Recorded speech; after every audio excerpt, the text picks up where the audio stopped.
Colorado Territory, 1875. A woman clutches a well-worn letter as the stagecoach lurches over the final mountain pass.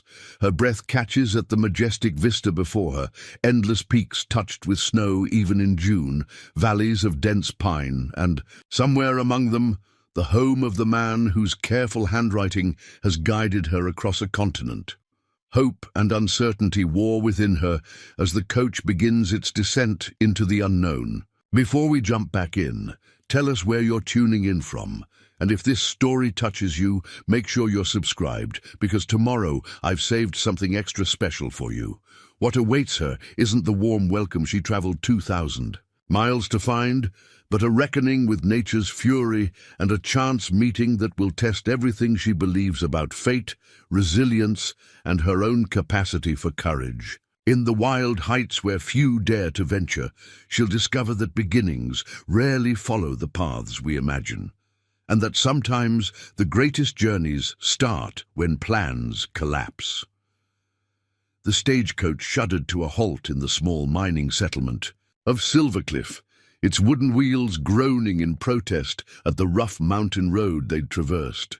Eleanor Reed pressed a handkerchief to her lips, trying to calm the flutter of nerves that had intensified with each mile of the journey. At 25, with honey-brown hair swept into a practical bun and eyes the shade of a summer storm, she possessed a quiet determination that had carried her from Boston across a continent. "Silver Cliff," announced the driver, his voice rough from years of shouting over mountain winds. "End of the line." Eleanor smoothed the creases from her practical grey travelling dress. The simple garment had been fashionable enough in Boston, but appeared woefully inadequate against the rugged backdrop of the Colorado Territory. The thin wool offered little protection against the surprising chill of the June air at this elevation. "Mr. Richard Dawson?" she asked, scanning the small gathering of curious onlookers who had assembled to witness the stagecoach's arrival. "I'm expected." The driver, a weathered man named Hargrove, squinted at her before spitting a stream of tobacco juice into the dirt. "Don't see Dawson. Unusual for him to miss the stage. His claim's about 7 miles up Pine Creek way." Eleanor felt the first tremor of unease. After 14 months of correspondence, she had travelled nearly 2,000 miles to meet Richard Dawson, whose letters had described a prosperous silver mine and a comfortable cabin nestled in a valley rich with promise. His last letter, dated just 6 weeks prior, had explicitly stated he would meet her stagecoach on this day. Her trunks were unloaded from the coach, and then Hargrove was climbing back onto his seat, eager to begin the return journey before darkness claimed the treacherous mountain passes. Within moments, the stagecoach was disappearing around a bend in the road, leaving Eleanor standing alone with her possessions in a settlement that appeared to consist of little more than a general store, an assay office, 2 saloons, and a scattering of rough-hewn cabins. "Need help with those trunks, ma'am?" A boy of about 13 approached, his clothes patched but clean, his expression openly curious. "Yes, thank you." Eleanor reached into her reticule for a coin. "Is there somewhere I might wait while inquiries are made about Mr. Dawson? I'm expected to be at his home today." The boy's face clouded. "Mr. Dawson's place, up at Silver Pine Gulch?" "Yes, that's right, his silver mine, the North Star, I believe he called it." The boy exchanged glances with an older man who had wandered over from the general store's porch. Something passed between them, a wordless communication that sent a chill through Eleanor's heart. "Ma'am," the older man said, removing his hat, "I'm Walter Jenkins, own the general store here. Might be you haven't heard the news. There was a terrible avalanche up at Silver Pine Gulch about 4 weeks back. Dawson's cabin and most of his outbuildings were destroyed." Eleanor felt the ground tilt beneath her feet. "And Mr. Dawson?" she asked, though she already knew the answer from the man's expression. "Nobody's seen him since. Search parties went up for near 2 weeks, found some of his belongings scattered across half the mountainside, but no sign of Richard himself." The world narrowed to a pinpoint of light as Eleanor struggled to comprehend the magnitude of her situation. Richard Dawson was missing, presumed dead. His home was destroyed, and she was standing in a mountain settlement 2,000 miles from Boston with trunks containing everything she owned and less than $40 to her name. "Is there a hotel?" she managed to ask, her voice sounding distant to her own ears. "Got a boarding house," Jenkins replied.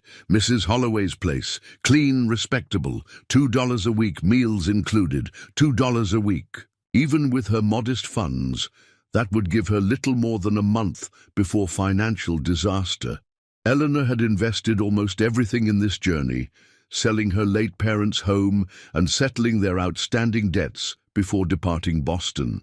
What remained after purchasing her ticket and traveling expenses was meant to help establish her new life with Richard, not sustain her alone in this wilderness. "You'd be Mrs. Dawson, then?" Jenkins asked gently. "Miss Reed," she corrected, straightening her shoulders. "Eleanor Reed. Mr. Dawson and I were to be married upon my arrival." Understanding dawned in Jenkins' eyes. "Mail-order bride," he said, not unkindly. "You're not the first to come to these parts seeking a fresh start, Miss Reed, though your circumstances are more unfortunate than most." Eleanor appreciated his direct manner. In Boston, people would have danced around the subject, with euphemisms and pitying glances. Here, at least, her situation was acknowledged plainly. "Thank you for your honesty, Mr. Jenkins. I would appreciate directions to Mrs. Holloway's boarding house." Jenkins instructed the boy to help with Eleanor's trunks, then pointed out a whitewashed, two-story building at the far end of the settlement's single street. "Tell Clara that Walter sent you. She'll treat you fair." Clara Holloway proved to be a brisk, efficient widow in her 50s who asked few questions and showed Eleanor to a small but clean room on the second floor. "Supper's at 6, she announced. "Breakfast at 7. Lunch you're on your own, as most folks are about their business midday." Left alone, Eleanor sat on the narrow bed and finally allowed the full weight of her situation to settle upon her shoulders. She had no home to return to in Boston. No family to take her in. The teaching position she had reluctantly abandoned would long since have been filled, and the man whose letters had painted pictures of a shared future amid mountain splendor was in all likelihood buried beneath tons of snow and rock, yet amid the despair a small flame of practical determination remained. Eleanor had not survived the loss of both parents to consumption, managed a household alone for 3 years, and traveled across a continent only to surrender at the first calamity. She would allow herself this evening to absorb the shock. Tomorrow, she would begin forming a new plan. Supper in Mrs. Holloway's dining room provided Eleanor with her first glimpse of Silvercliff society. Besides herself, there were 6 boarders, 4 men and 2 women. The men were connected with the mines in various capacities, an assayer, a clerk from the mining company office, and 2 engineers. The women were both teachers at the settlement's small school. Conversation flowed around Eleanor, who answered direct questions politely, but volunteered little information about herself. The others seemed to sense her distress and respectfully limited their curiosity, though Eleanor caught the occasional glance of sympathy. "You planning to head back east, Miss Reed?" Mrs. Holloway asked as she served apple pie for dessert. "I haven't decided," Eleanor replied honestly. "I need to assess my options." "Settlement's short on educated women," observed Sarah Winters, the older of the 2 teachers. "If you've any teaching experience, school board might be interested." Eleanor had indeed taught at a ladies' academy in Boston. "I would certainly consider it," she said, "though I understand the term is nearly finished for the summer." "New term starts in September," Sarah nodded.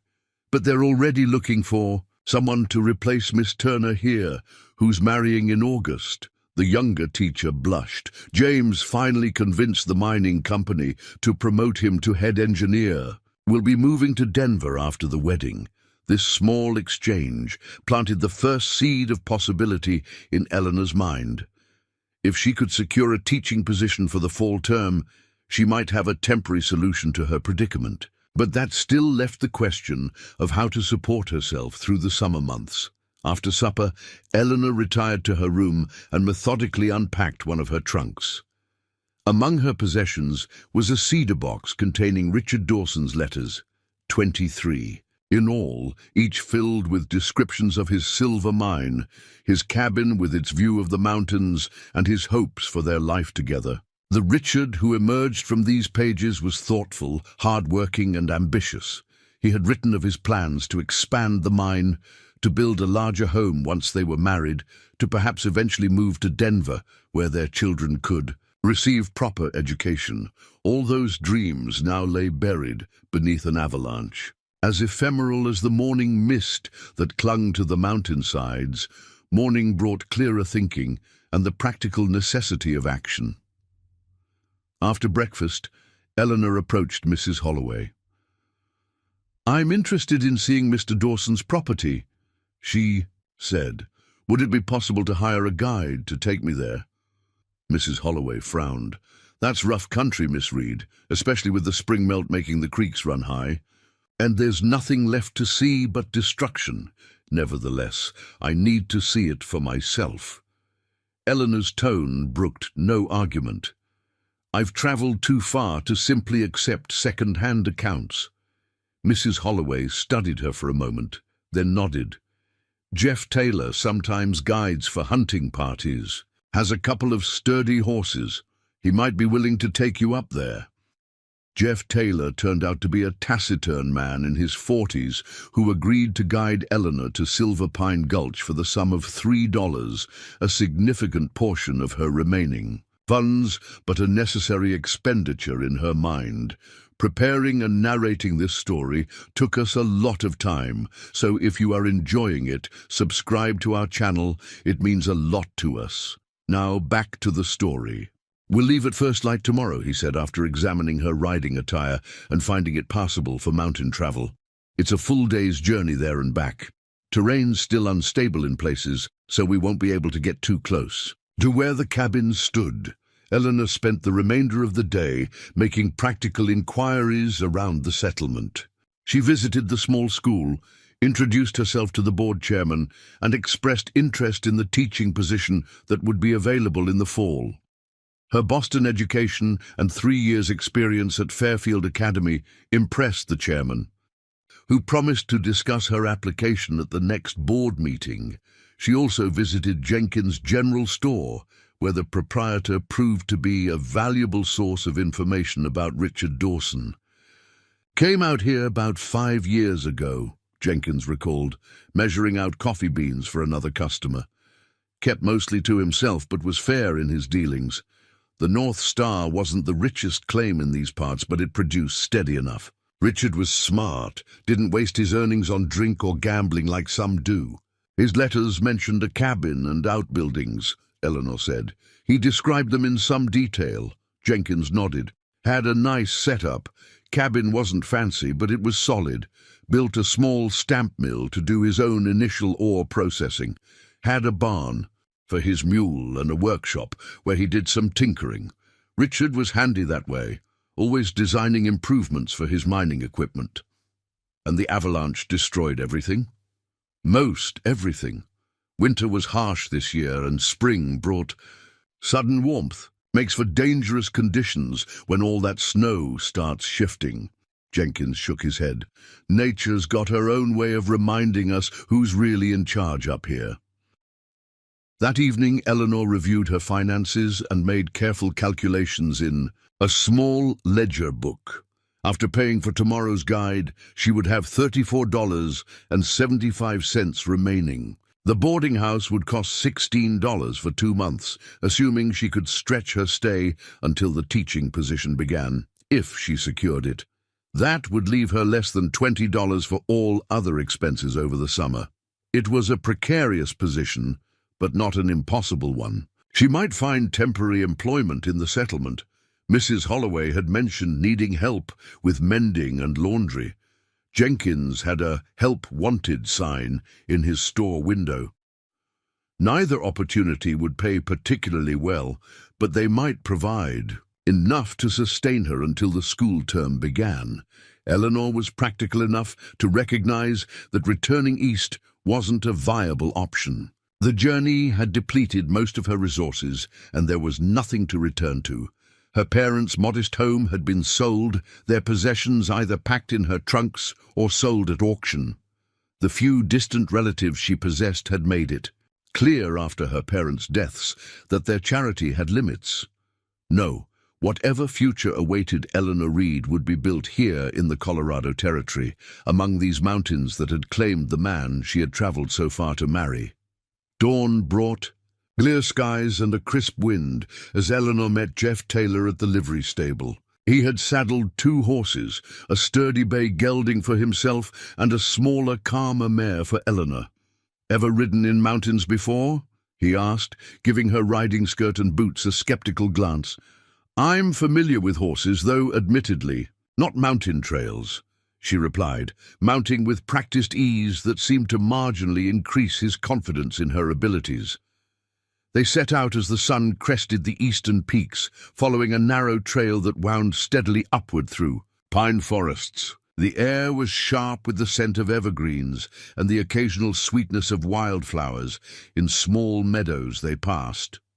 Under different circumstances, Eleanor might have found the landscape breathtaking. Taylor maintained a steady silence for the first few miles, focusing on the trail ahead. Only when they stopped to rest the horses beside a rushing creek did he offer more information about their destination. "Silver Pine Gulch lies between 2 ridges," he explained, pointing northward. "Steep slopes on both sides, narrow valley floor. Good water supply from the creek, timber for building, and silver veins running through the western ridge, where Dawson's claim was located.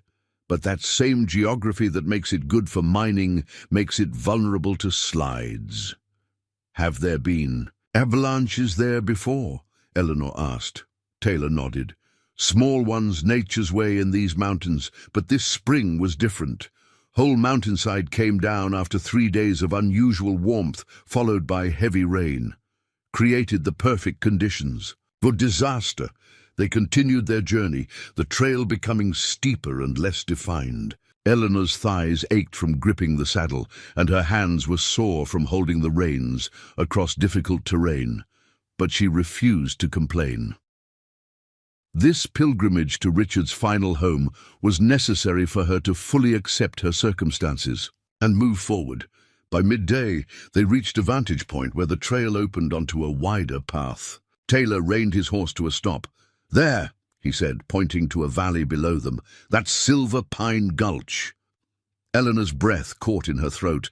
From their elevated position, the devastation was clear. One entire side of the valley had been scoured clean by the avalanche. Trees snapped like twigs, boulders the size of wagons strewn carelessly across the landscape. The spring melt had carved new channels through the debris field, creating a chaotic maze of mud, rock, and splintered timber. Dawson's cabin stood there. Taylor pointed to a particularly devastated area near a bend in the creek. Nothing left now but some scattered timbers and the stone from his chimney. Eleanor stared, trying to reconcile the peaceful valley Richard had described in his letters with the scene of destruction before her. He had written of sitting on his porch, watching the sunset paint the western ridge with golden light. Of the garden plot he had cleared for vegetables, of the wild raspberry bushes that grew near the creek. Now there was only desolation. "Can we get closer?" she asked, her voice steady despite the ache in her heart. Taylor frowned. "Ground still unstable, not safe to ride down there." "Then I'll walk. I need to see it, Mr. Taylor, please." Something in her expression must have conveyed her determination, for after a moment's consideration, he nodded reluctantly. "We'll tie the horses here. Follow exactly where I step, understand? One wrong move on that debris field could trigger another slide."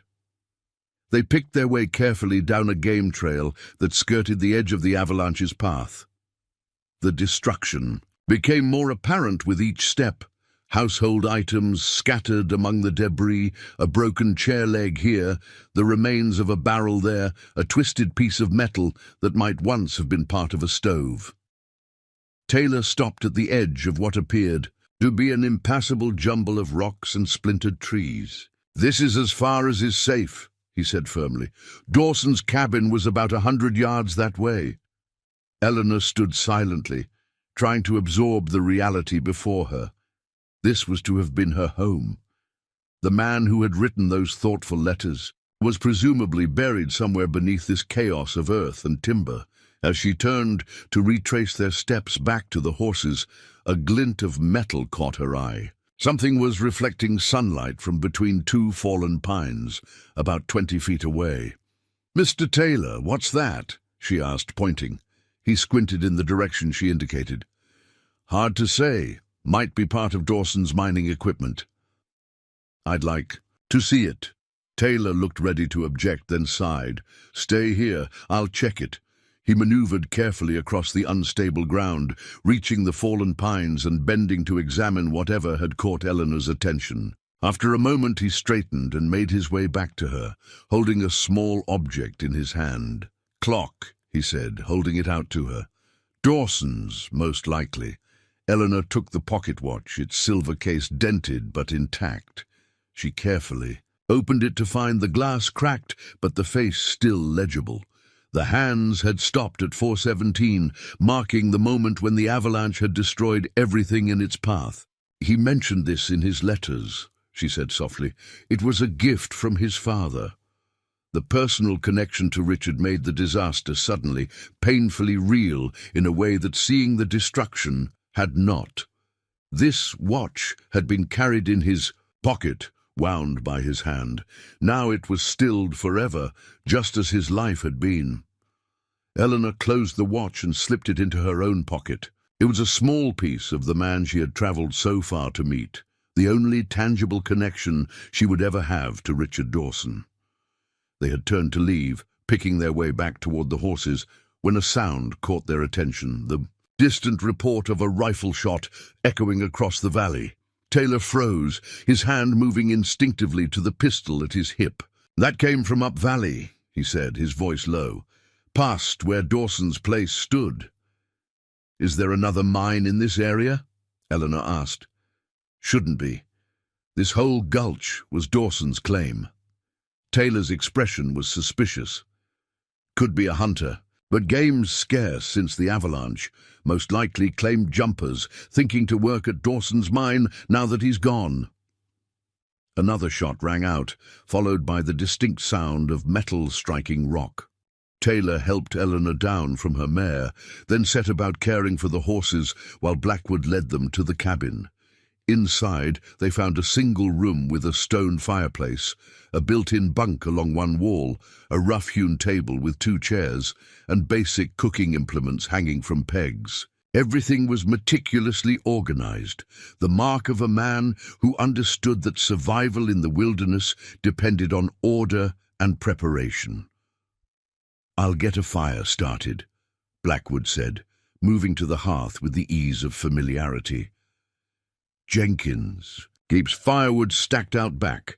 While he busied himself with the fire, Eleanor took stock of their surroundings. The cabin, while rustic, was clean and sturdy. Its windows, though small, offered views of the mountain slopes and the darkening sky. She could understand why someone would choose this life of solitude amid such grand scenery, though it was far removed from anything she had experienced in Boston. Taylor entered with their saddlebags. "Horses are settled," he reported, his tone suggesting he remained uncomfortable with their situation, but was making the best of it. "I've got some jerky and hardtack in my provisions. Not much of a supper, I'm afraid." "Jenkins keeps a storage pit out back," Blackwood said, using a long stick to arrange the logs in the fireplace. "Dried venison, beans, flour. He'd expect travelers to use what they need." The fire caught quickly, illuminating the cabin with golden light as darkness gathered outside. They worked together to prepare a simple meal: Blackwood showing them the storage pit dug into the cool earth behind the cabin, Taylor handling the cooking, Eleanor arranging the table with the few utensils available. As they ate, Eleanor studied. Gabriel Blackwood surreptitiously. He was not what she had expected to find in these mountains. Despite his rough appearance, there was something in his manner, a precision to his movements, a carefulness in his speech when he chose to use it, that suggested education or training beyond what one might expect of a mountain dweller. "You mentioned you knew Richard," she said when the silence had stretched too long. "Were you friends?" Blackwood considered the question while chewing a piece of venison. "Neighbors," he said finally. "My claim's further up the valley. We helped each other when needed. Winter's hard up here, breeds cooperation even among men who prefer solitude. You're a miner as well, among other things." His gaze met hers directly. "Been up here for 5 years, worked claims, trapped furs, guided hunting parties when funds ran low." "And now you're working Richard's claim," Taylor said, the accusation clear in his tone. Blackwood's expression hardened. "I'm securing it," he corrected. "Claim jumpers were already nosing around when I found his body, testing the boundaries, seeing what they could steal. I've been keeping watch, nothing more." "Out of the goodness of your heart?" Taylor's skepticism was evident. "Out of respect," Blackwood replied sharply. "Dawson was a decent man. Doesn't deserve to have vultures picking over his life's work before he's even coaled in the ground." He turned to Eleanor. "His claim papers are likely with his belongings. As his intended, you might have some rights to it, though the mining commissioner would have to make that determination." Eleanor hadn't considered this possibility. She had come to Colorado to be Richard's wife, not to take possession of his property. Yet the practical reality of her situation demanded consideration of all options. "I'm not familiar with mining laws," she admitted. "Complicated," Taylor said. "Normally an unmarried man's property would go to his closest kin. But with a documented agreement to marry, you might have a case, especially if you can prove financial investment in the journey." "Richard's letters," Eleanor said. "They explicitly mention our arrangement, and I have receipts for my travel expenses." "Commissioner in Silvercliff might recognize that," Taylor nodded. "Or might not. Mining laws still evolving in the territory." Blackwood watched this exchange silently, his expression unreadable in the firelight. "Why are you still here, Mr. Blackwood?" Eleanor asked suddenly. "The Avalanche was weeks ago. You found Richard, buried him honorably. Why remain in this destroyed valley?" Her direct question seemed to catch him off guard. For a moment, something like approval flickered in his eyes. "Promised Dawson I'd look after his interests if anything happened to him," he said finally. "Man makes few true friends in the wilderness. When he does, those bonds matter." The simple declaration revealed more about Blackwood's character than any lengthy explanation could have. Whatever else he might be, he was a man who honored his commitments, even to the dead. Night settled fully around the cabin as they finished their meal. The sleeping arrangements presented an obvious challenge: 1 bunk, 3 people, and propriety to consider. "I'll sleep by the fire," Blackwood said, solving the problem before it needed discussion. "Taylor can take the floor near the door. Miss Reed gets the bunk." Neither Eleanor nor Taylor argued with this arrangement. Blackwood excused himself to check on their horses, leaving them alone in the cabin. "I don't trust him," Taylor said quietly, once Blackwood was gone. "Man living, alone in the mountains, just happens to be watching over Dawson's claim. Convenient." "He seems honorable enough," Eleanor replied, though she understood Taylor's caution. "And he's offered to show me Richard's grave. That's all I need from him." "We should head back to Silvercliff first thing tomorrow." "After you've seen the grave," Taylor insisted. "These mountains are no place for a woman alone." Eleanor didn't respond immediately. She was contemplating the strange turns her journey had taken, traveling across a continent to marry a man she'd never met, only to find him buried in a mountain grave, and now spending the night in a trapper's cabin with two strangers. Nothing in her Boston upbringing had prepared her for these circumstances, yet oddly she felt no fear. Grief for the future that would never be, certainly. Uncertainty about what lay ahead, without question. But not fear. There was something about these mountains, their enduring presence, their stark beauty, that put human concerns into perspective. Blackwood returned, bringing with him the sharp scent of pine and the night's chill. He moved about the cabin with quiet efficiency, banking the fire to last through the night, checking the shutters on the windows, arranging his bedroll near the hearth. Eleanor retired to the bunk, pulling a rough woolen blanket around her shoulders. Despite the day's emotional and physical exertions, sleep proved elusive. Through half-closed eyes, she watched as Taylor settled uncomfortably on the floor near the door, his pistol within easy reach. Blackwood lay motionless near the fire, though she suspected he remained as awake as she was. In the deep silence of the mountain night, Eleanor found her thoughts returning to Richard's letters. He had written with such enthusiasm about this place, the beauty of the mountains, the promise of the silver veins running through the ridges, the peace he found in solitude that wasn't quite loneliness.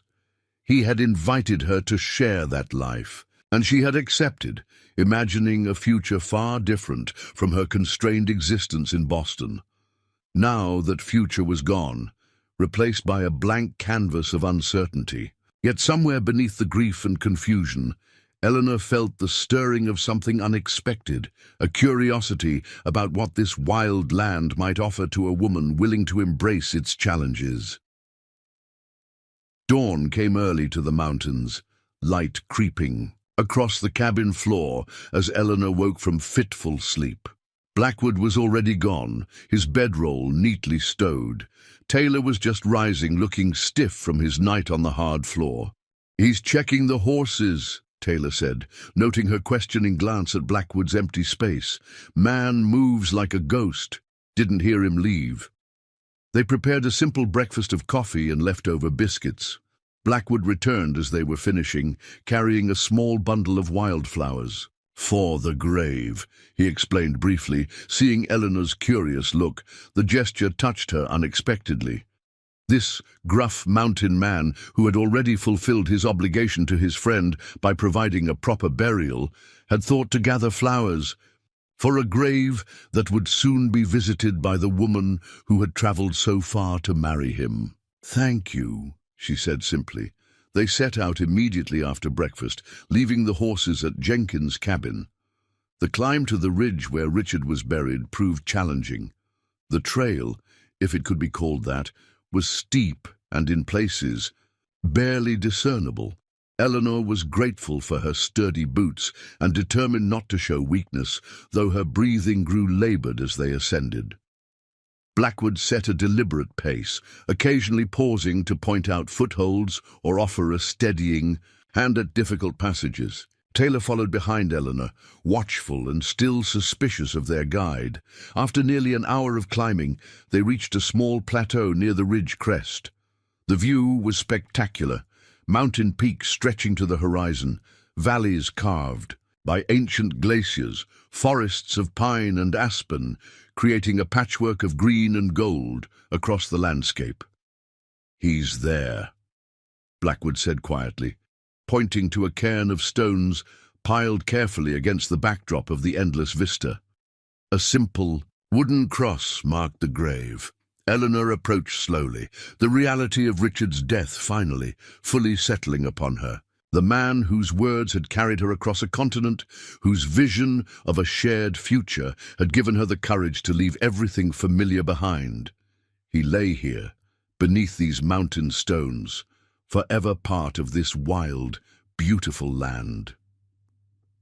Blackwood placed the wildflowers at the base of the cross, then stepped back, giving her privacy in this moment of final farewell. Eleanor knelt beside the grave, touching the stones gently. "I came," she whispered. I'm sorry it was too late. She remained there for several minutes, silently communing with the man she had never met in life. When she finally rose, she felt a sense of completion, not closure exactly, but an acceptance of what was and what could never be. As they prepared to descend, Eleanor took one last look at the panoramic view from Richard's final resting place. In that moment of contemplation, she noticed something curious.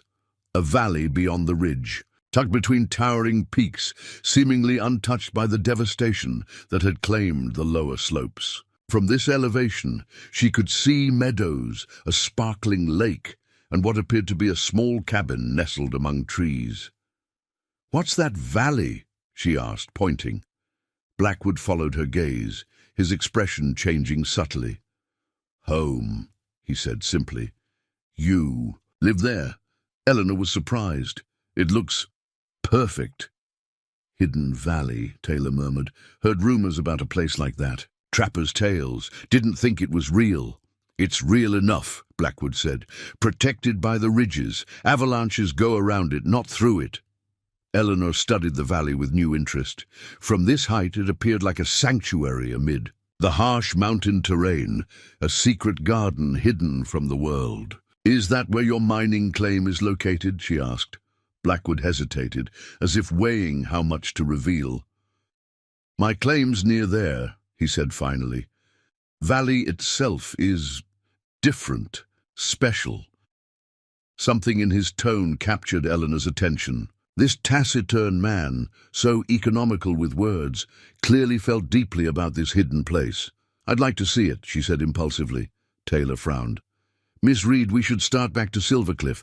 We've accomplished what we came for." But Eleanor was still looking at Blackwood, whose expression had become unreadable again. "Would you show me before we return?" For a long moment he didn't respond. Then, almost reluctantly, "Not many outsiders have seen it.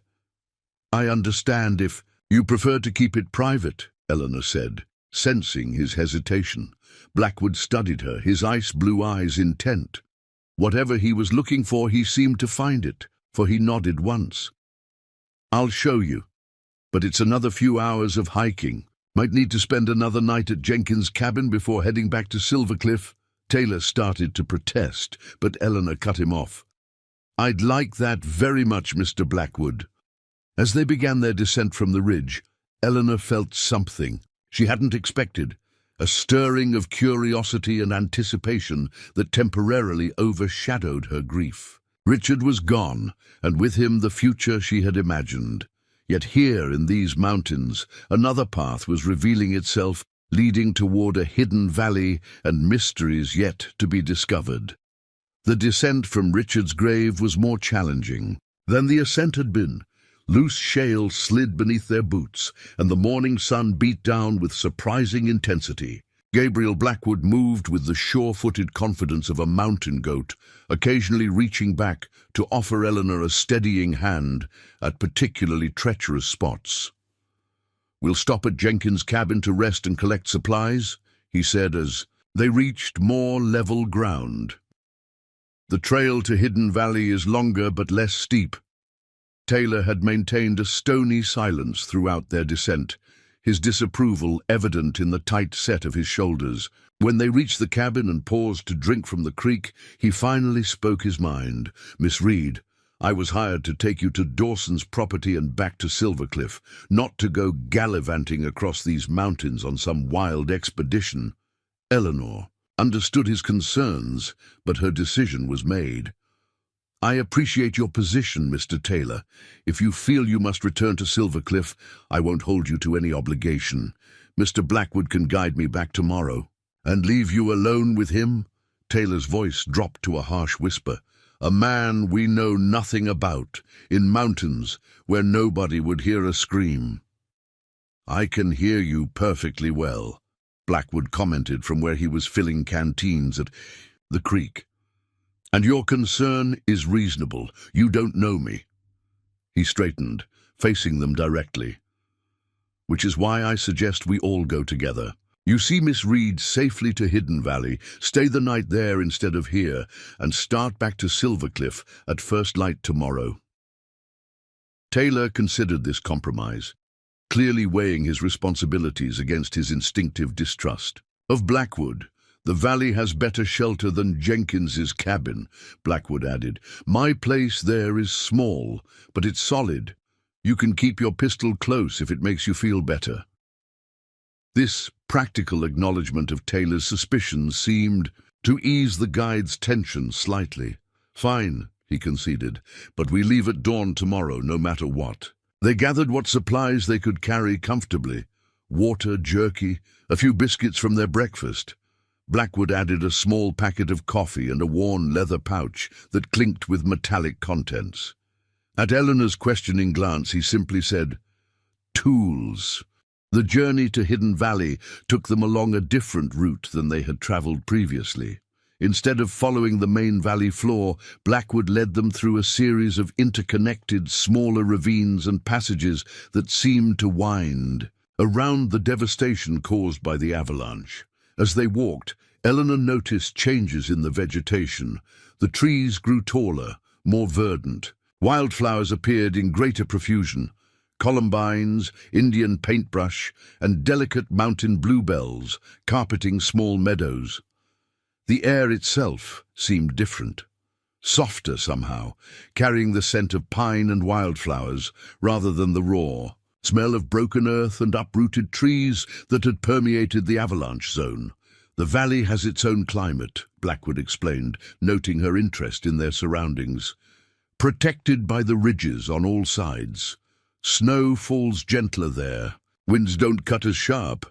How did you find it? Eleanor asked, fascinated by the increasingly lush landscape. By accident, he admitted. Got caught in a blizzard 5 years back. Was working a claim closer to Silvercliff. Followed a game trail, seeking any shelter from the storm. Wound up in a narrow pass that opened suddenly into the valley. He glanced up at the sky, remembering.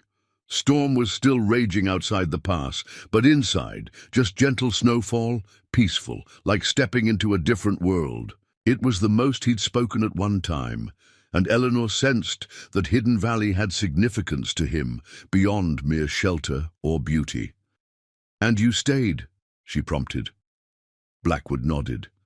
Built a cabin, staked a claim on a promising vein in the western ridge. Valley provides everything else a man could need: game, timber, water, even hot springs near the lake.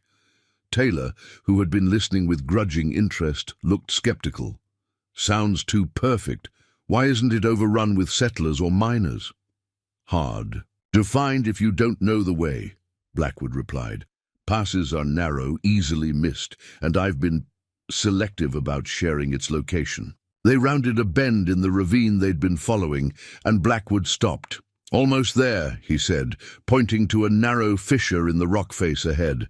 "That pass leads to Hidden Valley. Single file through there. It widens on the other side." The passage was indeed narrow, barely wide enough for a person to walk through sideways in some spots. The rock walls rose 30 feet on either side, creating a channel that twisted like a snake for nearly 50 yards before suddenly opening up.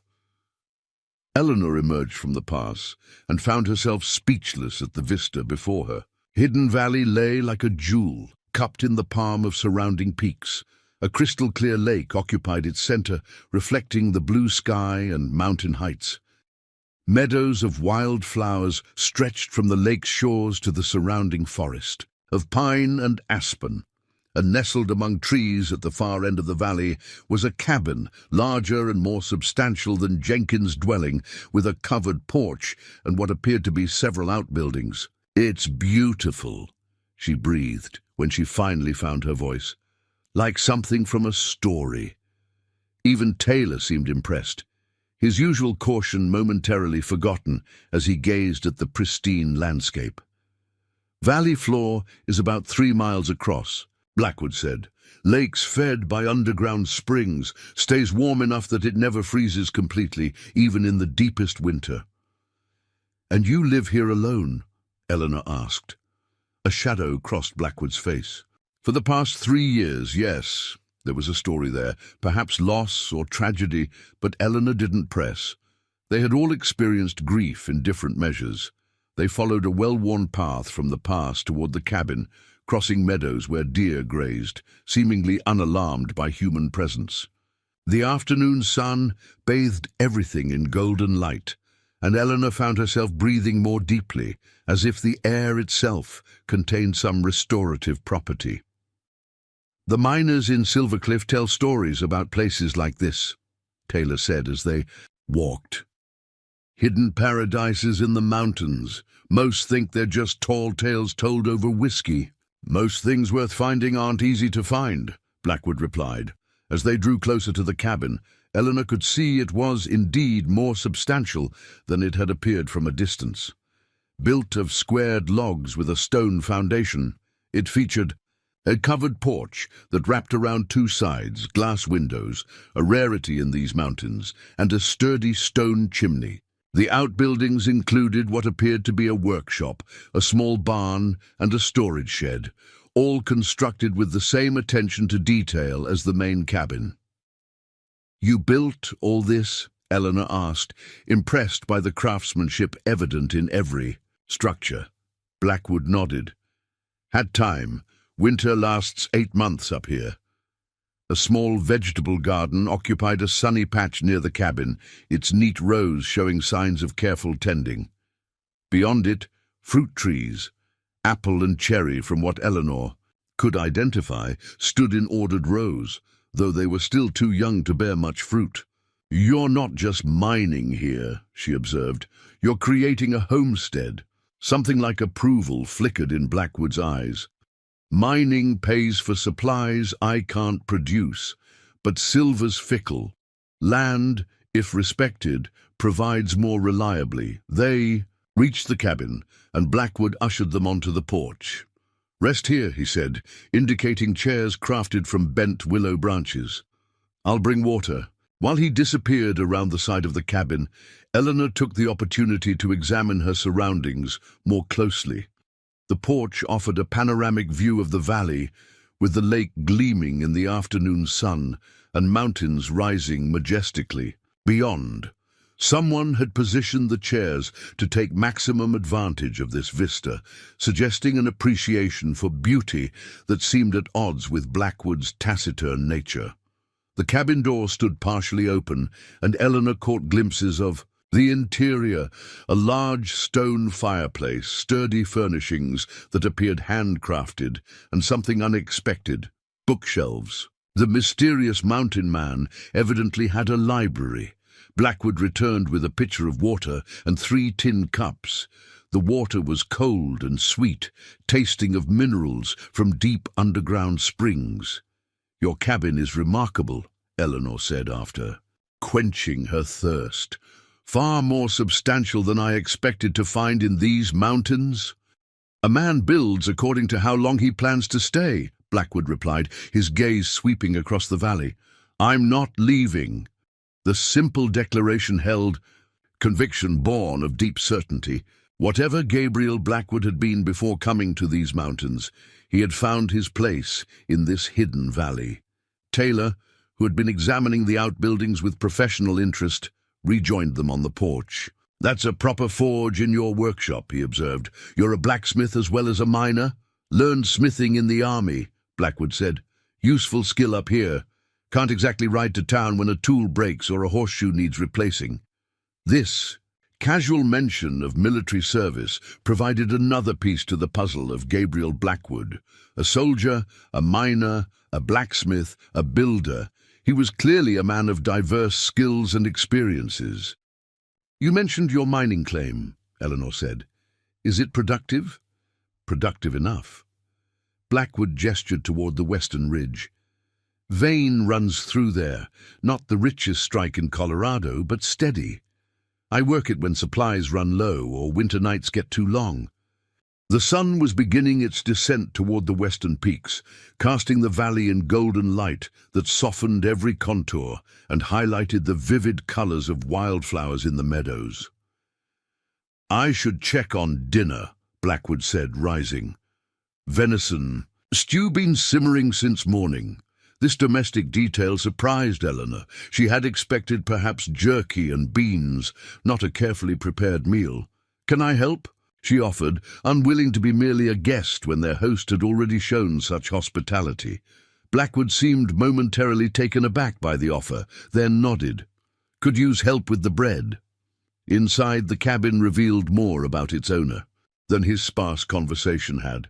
The main room was warm and inviting, with a stone fireplace at one end and the promised bookshelves lining one wall. The furnishings were simple but beautifully crafted. A table and chairs, a writing desk positioned to catch northern light through one window, a comfortable-looking chair before the hearth. Everything spoke of careful workmanship and attention to detail. The books, however, were the most revealing. Eleanor scanned the titles, while Blackwood checked a pot of stew hanging in the fireplace. Classics of literature, volumes on engineering and metallurgy, histories of the West, and, surprisingly, several books of poetry. A cast-iron stove stood in one corner, already warm. Blackwood showed her where he kept flour and other baking supplies, then returned to the stew. Eleanor set about mixing a simple bread dough, finding unexpected comfort in the familiar task. "You've created something remarkable here," she said as she worked. "Most men would have focused solely on the mine." Blackwood stirred the stew thoughtfully. "Mining's uncertain. Seen too many men stake everything on a vein that played out in months. This valley," he gestured around them, "this is the real treasure." Taylor entered the cabin, having completed a perimeter check that seemed more habit than necessity. He watched their domestic scene with poorly concealed surprise. "I've watered the horses," he reported. "Valley grass looks rich enough to keep them fed overnight." Blackwood nodded appreciation. "There's coffee in that canister if you want to." "Brew some," he offered. The three settled into a rhythm of preparation that felt oddly companionable despite their brief acquaintance. By the time the bread was baking in the Dutch oven and the stew was ready, twilight had descended on the valley, painting the lake in shades of purple and gold. They ate on the porch, watching darkness gather, while enjoying a meal that far surpassed anything Eleanor had expected to find in the wilderness. The venison stew was rich with vegetables Blackwood had grown himself and preserved through winter. The bread, though simple, had turned out well. Even Taylor seemed to relax somewhat, his earlier suspicions temporarily set aside in favor of appreciation for good food and extraordinary scenery. "How long have you been in Colorado, Mr. Blackwood?" Eleanor asked as they finished their meal. He considered the question. 7 years total. First 2 near Denver, then up to Silver Cliff area, then here for the past 5. And before that, his expression closed slightly. Army, Union Cavalry. Before that, Pennsylvania. "You fought in the war," she said. Not a question. Blackwood nodded, once his gaze fixed on the darkening valley. "Along with too many others." There was something in his tone, a controlled neutrality that suggested deeper emotions held carefully in check. Eleanor recognized it. She had heard it in the voices of men in Boston who had returned from the conflict that had nearly torn the nation apart. "My brother James served with the Massachusetts 20th, she said quietly. "He didn't come home." Blackwood met her eyes then, something like recognition passing between them. Many didn't. It was a simple acknowledgement of shared loss, offered, without platitudes or false comfort. As night settled fully over the valley, the stars emerged with an intensity Eleanor had never experienced in Boston. Thousands upon thousands of pinpricks of light spread across the sky, their brilliance unmarred by city smoke or gas lamps. "I've never seen so many stars," she said, gazing upward. "Valleys far from any town lights," Blackwood replied. "In winter, when the moon is new and the sky is clear, there's enough starlight to cast shadows." Taylor had grown quiet, perhaps lulled by the meal and the peaceful surroundings. He stifled a yawn. "We should turn in soon if we're to leave at dawn," he reminded them. Blackwood rose. "I'll show you where you can sleep. Miss Reed, there's a small room off the main cabin. Was meant to be a pantry, but I've put a cot there. Taylor, you can take the loft." The arrangement was practical and maintained propriety. Eleanor thanked him and followed as he lit a lamp and showed her to the small room. It was indeed tiny, little more than a closet with a narrow cot. But it was clean and private. "It's perfect," she said, meaning it. After 2 days of travel and emotional revelations, even this modest accommodation seemed luxurious. Left alone, Eleanor sat on the edge of the cot, trying to process all she had experienced. Since arriving in Colorado, just days ago, she had expected to meet and marry Richard Dawson. Now he lay in a mountain grave, and she found herself sheltered in a hidden valley by a mysterious man who seemed as much a part of these mountains as the pines and peaks themselves. What path lay before her now? Return to Silver Cliff and hope for the teaching position. Attempt to claim Richard's mine despite knowing nothing about mining. Or was there another option, one not yet clear, but perhaps beginning to form in the hidden spaces of possibility? Through the small window of her room, Eleanor could see the starlight reflecting on the lake. There was peace in that vista, a serenity that called to something deep within her, something that had been stifled by the constraints of her Boston life, but now stirred with newfound strength. Tomorrow would bring decisions and departures, but tonight, in this unexpected sanctuary, Eleanor allowed herself to simply be present in the moment, surrounded by the quiet majesty of Gabriel Blackwood's Hidden Valley. Morning in Hidden Valley arrived with golden lights spilling through Eleanor's small window. For a moment, waking in the unfamiliar space, she felt disoriented. The journey from Boston to Colorado, the devastating news about Richard, the discovery of this secluded paradise, all swirled in her mind before settling into clarity. Today they would return to Silver Cliff. The thought brought less relief than she might have expected just days ago.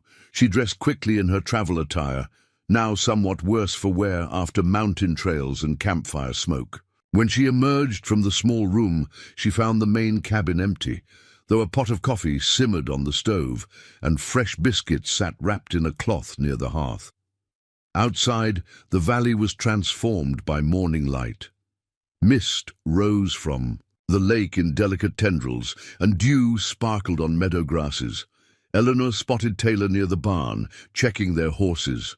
Of Blackwood, there was no immediate sign. She poured herself coffee in a tin cup and stepped onto the porch, breathing deeply of the morning air, sharp with pine and rich with the scent of damp earth warming in the sun. Boston's air had never smelled this clean, this alive. "Good morning." The voice startled her. Blackwood had approached silently from the direction of the garden, a basket of fresh greens in his hand. His hair was damp, suggesting he'd already bathed in the lake or springs he'd mentioned. "Good morning," she replied. "This valley is even more beautiful in the dawnlight." He nodded, glancing across the landscape with evident appreciation despite his familiarity with it. Changes with every season, every hour, never looks quite the same twice. Something about his observation, its poetry, despite his economical words, caught Eleanor's attention. This man noticed details, valued beauty even as he maintained his practical existence. "I wanted to thank you," she said, "for showing me this place, for taking me to Richard's grave, for your hospitality." Blackwood accepted her gratitude with a slight incline of his head. "Should thank you for the bread. Been a while since I've had fresh-baked food." The simple exchange felt weighted, with things unsaid. Eleanor sipped her coffee, trying to formulate the questions that had kept her awake much of the night. "Mr. Blackwood, you mentioned Richard's mining claim might have some legal complications," she began. "What would be involved in determining its status?" He studied her over the rim of his own coffee cup. You thinking of claiming it? I'm considering all options, she replied honestly. I came to Colorado with specific plans that are no longer possible. Now I need to formulate new ones. Blackwood set his cup down, giving her question the serious consideration it deserved. Mining commissioner in Silvercliff would be your first stop. You'd need to present Richard's claim papers, proof of your arrangement with him, and file an application for transfer of mineral rights. And the likelihood of success? Hard to say. Law recognizes widows' rights to claims, but your status is unusual. His gaze was direct. Some commissioners might recognize a mail-order arrangement as binding if you can prove financial investment. Others might not. Eleanor appreciated his candor. And if I were to secure the claim? What then? I know nothing about mining. Could sell it, he suggested. Several men in Silvercliff would pay a decent price, even with the avalanche damage, or hire someone to work it for a percentage of profits. These were practical solutions, yet neither felt quite right to Eleanor. Selling Richard's claim seemed like abandoning the last connection to the future she had journeyed west to find.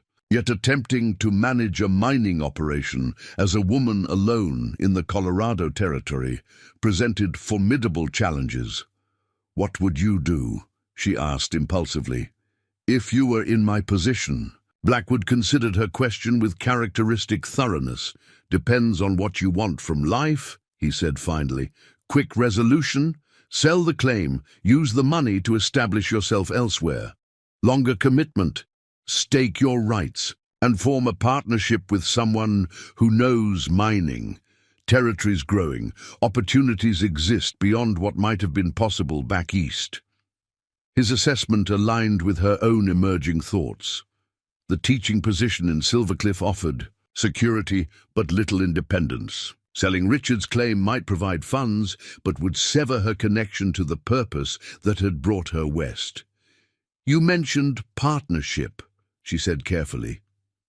"Would that be feasible for a woman in my circumstances?" Taylor approached. Before Blackwood could answer, his expression making it clear he was eager to depart. "Horses are ready, Miss Reed. We should head out if we want to reach Silvercliff before dark." Blackwood nodded. The moment for private conversation passed. "I'll pack some food for your journey." Preparations for departure moved swiftly after. At that, Blackwood provided jerky, biscuits, and dried fruit for their saddlebags. He also, to Eleanor's surprise, presented her with a small leather pouch. "Silver," he explained when she looked questioningly at him. "From Richard's mine, not much, but it's rightfully yours." The gesture touched her deeply. "Thank you. I don't know what to say." "Say you'll be careful dealing with the mining commissioner," he replied. "And Preston at the bank. Both have reputations for taking advantage of those unfamiliar with territorial practices." This practical warning was delivered matter-of-factly, but Eleanor recognized it as genuine concern for her welfare. "I'll remember that," she promised. As they prepared to mount their horses, Eleanor found herself reluctant to leave. This hidden valley had offered unexpected sanctuary during a time of confusion and grief. Returning to Silvercliff meant facing decisions that would shape her future in this rugged territory. "Mr. Blackwood," she said, as he handed her the reins to her mare, "I want to thank you again for everything. Few strangers would have shown such consideration." He met her gaze directly. "Not many find their way to this valley. Those who do usually have reason to be here." The cryptic statement lingered in Eleanor's mind as they rode away from the cabin, following Blackwood, who led them through meadows toward the hidden pass. Was he suggesting their meeting had some purpose beyond chance, or simply acknowledging the unusual circumstances that had brought her to his secluded domain? The journey through the narrow pass and back into the network of ravines that would lead them toward Silvercliff proceeded in relative silence. Taylor rode ahead, eager to return to familiar territory, Eleanor followed, with Blackwood bringing up the rear. This arrangement gave her time to absorb her surroundings and contemplate the decisions that awaited her. When they stopped to rest the horses at midday, Eleanor found herself alone with Blackwood briefly, as Taylor scouted the trail ahead. "You never answered my question," she said, "about partnership being feasible for someone in my position." Blackwood took a drink from his canteen before responding. "Mining partnerships aren't uncommon in the territory. Usually between men, yes, but law doesn't prohibit women from participating." He studied her thoughtfully. "Right partner would be critical. Someone who knows mining, respects your contribution, treats you as equal. Are such men common in these parts?" she asked wryly. The ghost of a smile touched his lips. "Not common anywhere, I'd guess." Taylor returned before they could continue the conversation, but the exchange had given Eleanor much to consider. A partnership might indeed be the most practical solution to her dilemma, assuming she could find a trustworthy partner with the necessary skills. As they continued their journey, the landscape gradually transformed from the lush environs near Hidden Valley to the rougher, more exposed terrain leading towards Silvercliff. They skirted the edge of the Avalanche zone, the site of its devastation a stark reminder of how quickly circumstances could change in these mountains. By late afternoon, the outline of Silvercliff appeared in the distance, a collection of wooden structures nestled against the mountainside, smoke rising from chimneys, the rhythmic pounding of the stamp mill audible even from afar. "We'll reach in town before sunset," Taylor announced, clearly relieved to have fulfilled his obligation. Eleanor nodded, though she felt no corresponding relief. Silvercliff represented uncertainty rather than safety. "I have business in town tomorrow," Blackwood said unexpectedly. "Mining supplies. Could accompany you to the commissioner's office if you decide to pursue Richard's claim." The offer surprised both Eleanor and Taylor. The mountain man had seemed eager to return to his solitude, yet here he was, proposing to extend his time among people. "That's very kind," Eleanor said, genuinely appreciative. "I would welcome your knowledge of the process." Taylor looked less pleased with this development, but made no comment. Their arrival in Silvercliff caused a minor stir. Word of Eleanor's situation had evidently spread, and curious glances followed their progress down the settlement's main street. Mrs. Holloway stood on the boarding house porch, arms crossed, watching their approach with undisguised interest. "Brought her back safe, I see," she called to Taylor as they dismounted. Her sharp gaze moved to Blackwood, recognition dawning. "Gabriel Blackwood. Haven't seen you in town for months." Blackwood touched the brim of his hat in acknowledgement. "Mrs. Holloway. You'll be needing your room back, Miss Reed?" The landlady addressed Eleanor while continuing to study Blackwood with obvious curiosity. "Yes, please," Eleanor replied. "For tonight at least." Taylor helped unload her saddlebags, then departed with obvious relief, his obligation fulfilled. Eleanor turned to Blackwood, suddenly aware of how their acquaintance might appear to Silvercliff's residents. A mail-order bride returned from the mountains in the company of a reclusive bachelor. "Thank you again for your assistance," she said formally. "What time would be convenient to meet tomorrow regarding the commissioner's office?" 9, he replied, seeming untroubled by potential gossip. "I'll be at the general store. Need to order supplies first." With a nod to both women, he mounted his horse and rode toward the livery stable, his erect posture and confident seat revealing his cavalry background. Mrs. Holloway waited until he was out of earshot before pouncing. "Well now, that's a development. Nobody expected. Gabriel Blackwood escorting you back to town. Man hardly speaks to anyone when he comes for supplies every few months." Eleanor maintained her composure. "Mr. Blackwood knew Richard Dawson. He was kind enough to show me where Richard is buried and has offered to help me understand the legal status of the mining claim." Mrs. Holloway's expression suggested she found this explanation incomplete, but was willing to wait for more. Details. Supper's at 6. You looked like you could use a hot bath before then. A bath proved to be exactly what Eleanor needed. Mrs. Holloway had a copper tub brought to her room and filled with steaming water, a luxury that washed away the trail. Dust and eased muscles unaccustomed to days on horseback. By the time she changed into a fresh dress, one of the few she'd packed that wasn't designed for travel, Eleanor felt somewhat restored to herself. Supper in the boarding house dining room subjected her to well-meaning but intrusive questions. From the other residents, she provided a simplified account of her journey to Richard's property, the confirmation of his death, and her visit to his grave. She made no mention of Hidden Valley or the night spent in Blackwood's cabin, instinctively protecting both his privacy and her reputation. After the meal, Eleanor sought the solitude of her small room, where she carefully examined the pouch of silver Blackwood had given her. The raw ore was rough but clearly valuable, perhaps enough to extend her stay at the boarding house while she determined her next steps. Those steps remained unclear.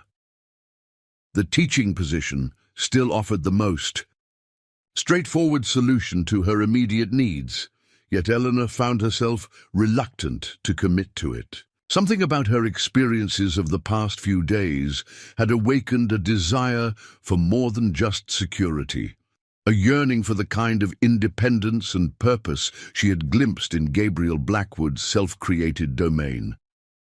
A knock at her door interrupted these reflections. Mrs. Holloway stood outside, holding a folded paper. "This came for you yesterday," she said. "From the school board." Eleanor thanked her and unfolded the note once alone.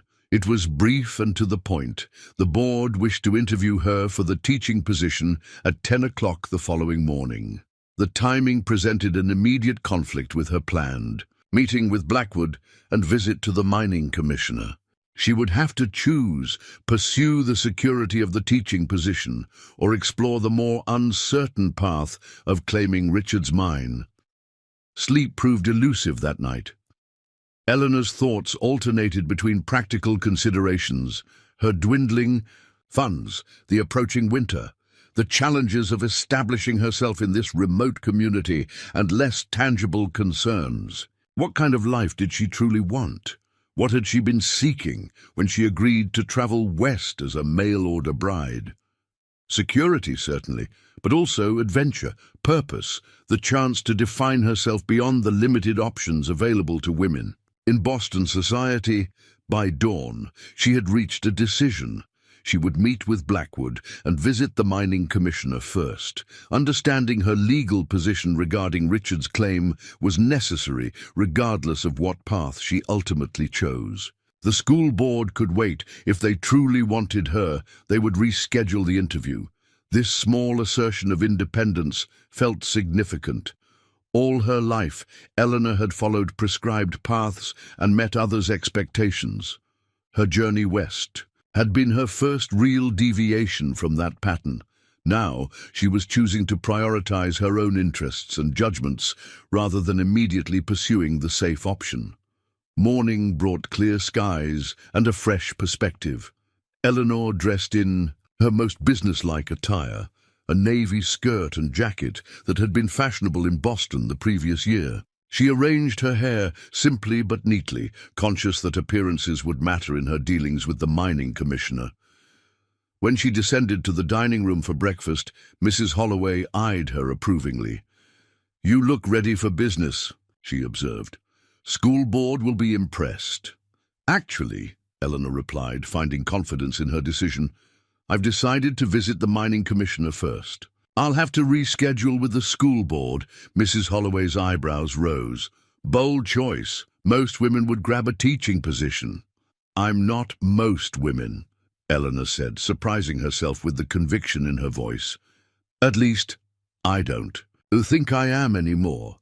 The landlady studied her for a moment, then nodded with something like approval. "Colorado territory changes people, usually for the better if they let it." At precisely 9 o'clock, Eleanor arrived at Jenkins' general store to find Gabriel Blackwood already there, discussing an order with the proprietor. He looked different in town, more guarded, his shoulders set with a tension that hadn't been evident in Hidden Valley. "Miss Reed," he acknowledged her with a nod.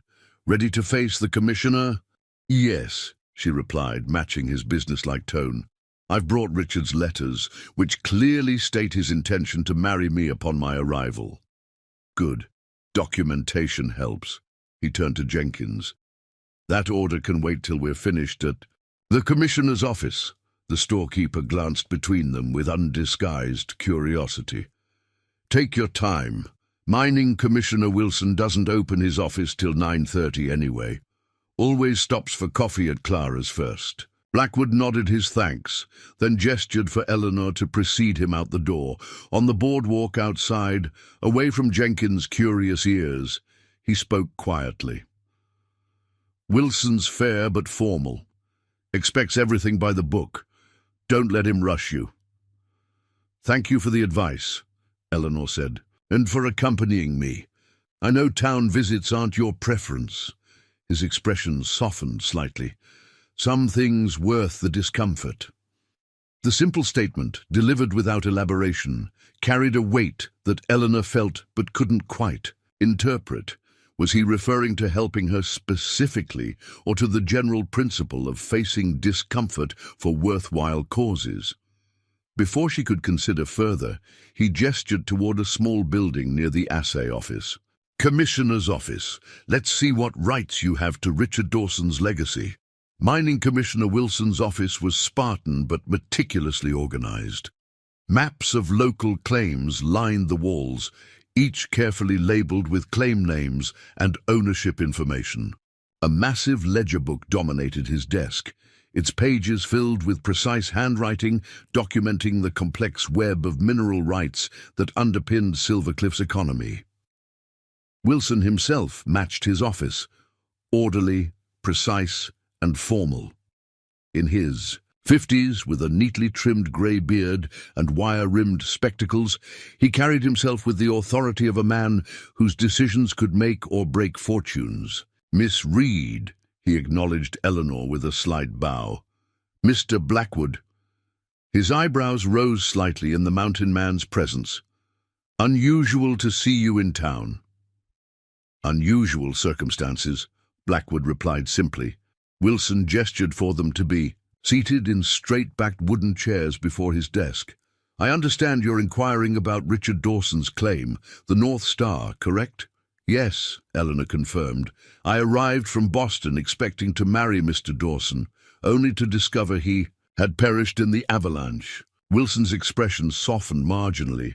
"Unfortunate situation, my condolences." He adjusted his spectacles. "However, mining claims follow specific rules of inheritance. Without a legal marriage having taken place, the claim would normally revert to blood relatives or designated heirs in Mr. Dawson's will." "Does such a will exist?" Eleanor asked. Wilson consulted his ledger. "No will has been filed with this office. As for relatives, our records indicate Mr. Dawson listed no next of kin when registering his claim 5 years ago." "I have these," Eleanor said, removing Richard's letters from her reticule. 14 months of correspondence, culminating in specific arrangements for marriage upon my arrival. I also have receipts showing my financial investment in traveling here to fulfill that arrangement. The commissioner accepted the letters, examining them carefully. His expression remained neutral as he read through several, pausing occasionally to make notes. "These do establish clear intent," he acknowledged, returning the letters. "However, intent does not constitute a legal marriage. Territory has precedent." Blackwood spoke for the first time since introductions. "Peterson case in Denver, 68. Court recognized the mail order arrangement when the groom died 2 days before the bride's arrival. Granted her claim rights based on good faith and financial investment in the arrangement." Wilson looked surprised at Blackwood's legal knowledge. "You're familiar with territorial mining case law, Mr. Blackwood?" Man lives in these mountains. He learns what matters, Blackwood replied evenly. The commissioner's assessment of the mountain man visibly shifted.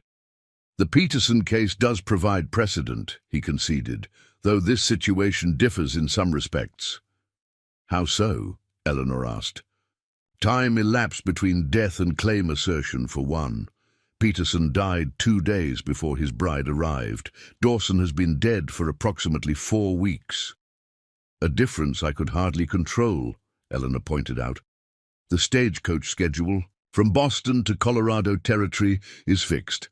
I arrived at the first possible opportunity following our arranged date. Wilson nodded thoughtfully. Fair point. He made another note in his ledger. There's also the matter of the claims condition. The avalanche caused significant damage to workings and structures. Under normal circumstances, failure to maintain a claim can result in forfeiture. Acts of God are exempted in the Territorial Mining Code of 64, Blackwood countered. Section 12, paragraph 3 specifically mentions natural disasters, beyond human control, as non-forfeit conditions. Again, Wilson seemed impressed by Blackwood's knowledge. You're correct. He studied Eleanor for a moment. Miss Reed, assuming I were to recognize your claim based on the Peterson precedent, what would be your intention? A woman alone would face considerable challenges operating a mining claim in these mountains. The question was direct but not unkind. Eleanor appreciated his frankness. I'm considering several options, she replied with equal directness, including potentially forming a partnership with someone possessing the necessary expertise. Wilson's gaze shifted briefly to Blackwood before returning to Eleanor. I see. He closed his ledger decisively. I'll need time to review the precedents and confirm the claim's current status. Can you return tomorrow morning? I should have a determination by then. Of course, Eleanor agreed, recognizing this was as close to a positive response as she could hope for initially. Outside the commissioner's office, Eleanor released a breath she hadn't realized she was holding. That seemed potentially promising. Wilson's. Fair, Blackwood said. He'll follow precedent if it applies. Your letters made a strong case. Your knowledge of mining law was unexpected, she observed, as they walked back toward the main street. You've studied it extensively? A shadow crossed his face. Learned from necessity. Had a claim dispute years back. Man tries to take what's yours. You learn how to fight with law before resorting to other means. The hint of a difficult past intrigued Eleanor, but she sensed it wasn't a story Blackwood was ready to share. Instead, she changed the subject. The school board requested an interview at 10 o'clock, but I chose to meet with the commissioner instead. I should stop by and reschedule. Blackwood nodded. Makes sense to keep options open until Wilson decides. I need to finish with Jenkins about supplies. Meet you at the hotel for lunch? Can discuss next steps once you've spoken to the school. Aboard. The casual suggestion of continued collaboration warmed Eleanor unexpectedly. That would be helpful, thank you. The schoolhouse stood at the far end of Silvercliff's main street, a simple but well-maintained building with a small bell tower. Inside, Eleanor found Sarah Winters, the older teacher she had met during her first days in town. Miss Reed, Sarah greeted her. The board was expecting you an hour ago. I apologize for missing the appointment, Eleanor said. I had an urgent meeting with the mining commissioner regarding Mr. Dawson's claim. I'm hoping to reschedule the interview. Sarah's expression held curiosity rather than disapproval. The board members have dispersed to their businesses for the day, but I can speak with Chairman Mercer about the meeting tomorrow. She studied Eleanor thoughtfully. May I be frank, Miss Reed? Please. The board was quite interested in your credentials. Boston education is highly regarded here. However, they expect commitment. If you're pursuing mining interests, they may question your dedication to teaching. The observation was fair, if uncomfortable. Eleanor appreciated the honesty. I understand their concern. The truth is, I'm exploring all viable options for establishing myself here. Until yesterday, I believed the teaching position was my only practical choice. Sarah nodded. And now you have alternatives to consider. The commissioner was receptive to your claim? He's reviewing the precedents. I'll know more tomorrow. I see. Sarah's expression softened. For what it's worth, I think you'd make an excellent teacher. The children here need exposure to broader perspectives than our little settlement provides, but I also understand the appeal of independence. Eleanor felt a connection to this practical, forthright woman. May I ask a personal question, Miss Winters? Sarah, please. And yes, have you found satisfaction in teaching here, in building a life in these mountains? Sarah considered the question seriously. Satisfaction? Yes. The work matters. These children, miners' sons and daughters, shopkeepers' little ones, they deserve education as much as any Boston child. She glanced out the window at the mountain vista. As for life here, it demands more but offers freedom eastern cities can't provide. A woman alone can build something meaningful without constant judgment or restriction. The perspective resonated with Eleanor's emerging thoughts. Thank you for your candor. Will you be staying in Silvercliff, regardless of the commissioner's decision? Sarah asked. I don't know yet, Eleanor admitted. Much depends on tomorrow's meetings. After arranging for a potential interview the following afternoon, Eleanor made her way back toward the boarding house. The settlement felt different now that she had spent time in the mountains, more confined despite its frontier openness, the buildings temporary against the eternal presence of the surrounding peaks. At Mrs. Holloway's boarding house she found Blackwood waiting on the porch, his tall figure drawing curious glances from passers-by, unaccustomed to seeing the reclusive mountain man in town. School board, he asked as she approached. Rescheduled for tomorrow afternoon, Eleanor replied, after we meet with the commissioner. Mrs. Holloway appeared in the doorway. Dining room open if you two are hungry, she announced, her tone casual, but her eyes sharp with interest. Inside, they found a private table in the corner of the dining room, away from the curious ears of other patrons. Over a simple meal of venison stew and fresh bread, they discussed the morning's meeting. If Wilson recognizes your claim, Blackwood said, keeping his voice low, you'll need to decide quickly how to proceed. Claims unworked for 30 days can be challenged, especially valuable ones like the North Star. Would it be considered worked if I simply visited it regularly? Eleanor asked. Blackwood shook his head. Law requires good faith effort to extract minerals, usually interpreted as actual mining activity, digging, processing, or maintenance of equipment. Activities I know nothing about, Eleanor sighed. Could learn, Blackwood suggested. Or hire someone, or partner with someone who knows. The third option hung between them, unspoken but present. What would such a partnership entail? Eleanor asked carefully. Hypothetically, Blackwood considered his expression thoughtful. Typically, claim owner provides rights and some capital. Partner provides labor and expertise, profits split according to agreement. 50-50 is common, but arrangements vary. And in this hypothetical partnership, where would each person live? Eleanor kept her tone neutral, despite the impropriety of the subject. Separate cabins would be necessary, Blackwood replied without hesitation. Territory's frontier, but propriety still matters. His immediate recognition of the issue and straightforward solution eased Eleanor's concerns somewhat. If they were discussing what she thought they were discussing, at least he understood the social constraints involved. This hypothetical arrangement, she pressed, would it be purely business, or might other considerations apply? Blackwood met her gaze directly. Started as a business, perhaps. Future would depend on the individuals involved, their compatibility, their willingness to consider possibilities beyond initial arrangement. The careful phrasing held multiple meanings. Eleanor felt a flutter of something beyond practical interest.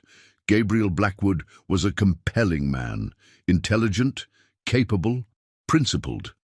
Their brief acquaintance had revealed complementary perspectives and shared values despite their different backgrounds. "Speaking hypothetically still," she said softly, "such an arrangement would require significant trust on both sides." "Trust," he agreed, "and clear understanding of what each brings to the partnership, what each hopes to gain." Eleanor was about to respond when the boarding house door burst open, admitting a well-dressed man in his 40s, accompanied by two miners in work clothes. The newcomer's gaze swept the dining room, settling on Eleanor with an expression of triumph. "Miss Eleanor Reed, I presume," he called loudly, striding toward their table. "Matthew Preston, president of Silvercliff Mining and Development Company. I understand you're attempting to claim the North Star mine." The abrupt introduction caught Eleanor off guard. "Mr. Preston, I don't believe we've been introduced properly. Formalities seem unnecessary given the circumstances," Preston replied dismissively. His attention shifted to Blackwood, his expression cooling noticeably. "Blackwood, should have known you'd be involved, still haunting the high country and interfering in legitimate business." Blackwood's face remained impassive, but Eleanor noticed his posture tighten. "Preston," he acknowledged without elaboration. Preston returned his focus to Eleanor. "Miss Reed, I'll be direct. The North Star mine represents a significant investment opportunity for our company. We had arrangements with Richard Dawson before his unfortunate accident. Discussions regarding purchase of his claim."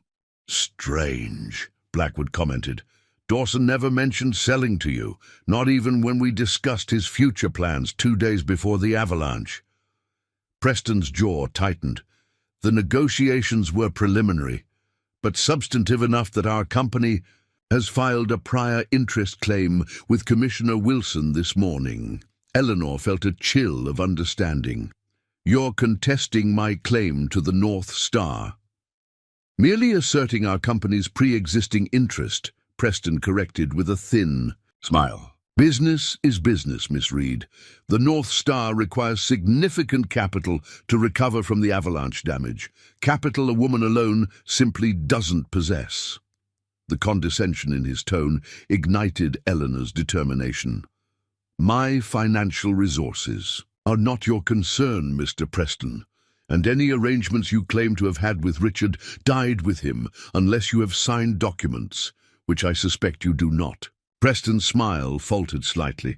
"Commissioner Wilson will weigh all factors, including which claimant can best develop the resource for the territory's benefit. Our company employs 30 men and supports their families. What do you bring to Silvercliff besides Eastern sentimentality?" Blackwood rose slowly to his feet, his height and presence suddenly imposing despite his quiet manner. "Miss Reed brings a legal claim, Preston. Something your company manufactures when convenient." The veiled accusation hung in the air between them. Preston's expression darkened. "Wilson hasn't ruled yet," he said tightly, "and the Commissioner understands what's best for Silvercliff's development." He turned back to Eleanor, forcing a more conciliatory tone. "Miss Reed, there's no need for unpleasantness. My company is prepared to offer compensation for any claim you might establish.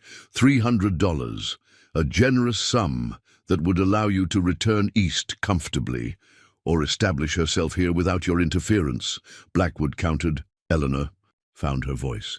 "Thank you for your offer, Mr. Preston. I'll consider it after Commissioner Wilson makes his determination tomorrow." Preston studied her for a moment, reassessing. "Very well. Though I should mention the teaching position you've been considering.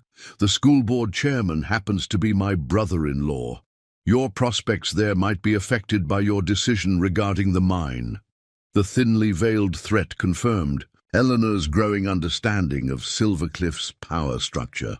Preston wasn't just a businessman, he was someone accustomed to controlling the settlement's opportunities and resources. "Are you threatening Miss Reed?" Blackwood's voice remained conversational, but something dangerous lurked beneath the surface. Preston stepped back slightly, simply clarifying the interconnected nature of our community. "Good day, Miss Reed. I look forward to resolving this matter amicably." After Preston and his men departed, Eleanor released a shaky breath. He seemed quite confident of success. "Preston usually gets what he wants in Silvercliff," Blackwood acknowledged. "Money talks, but he doesn't control Commissioner Wilson completely, and he doesn't know about your letters or the Peterson precedent."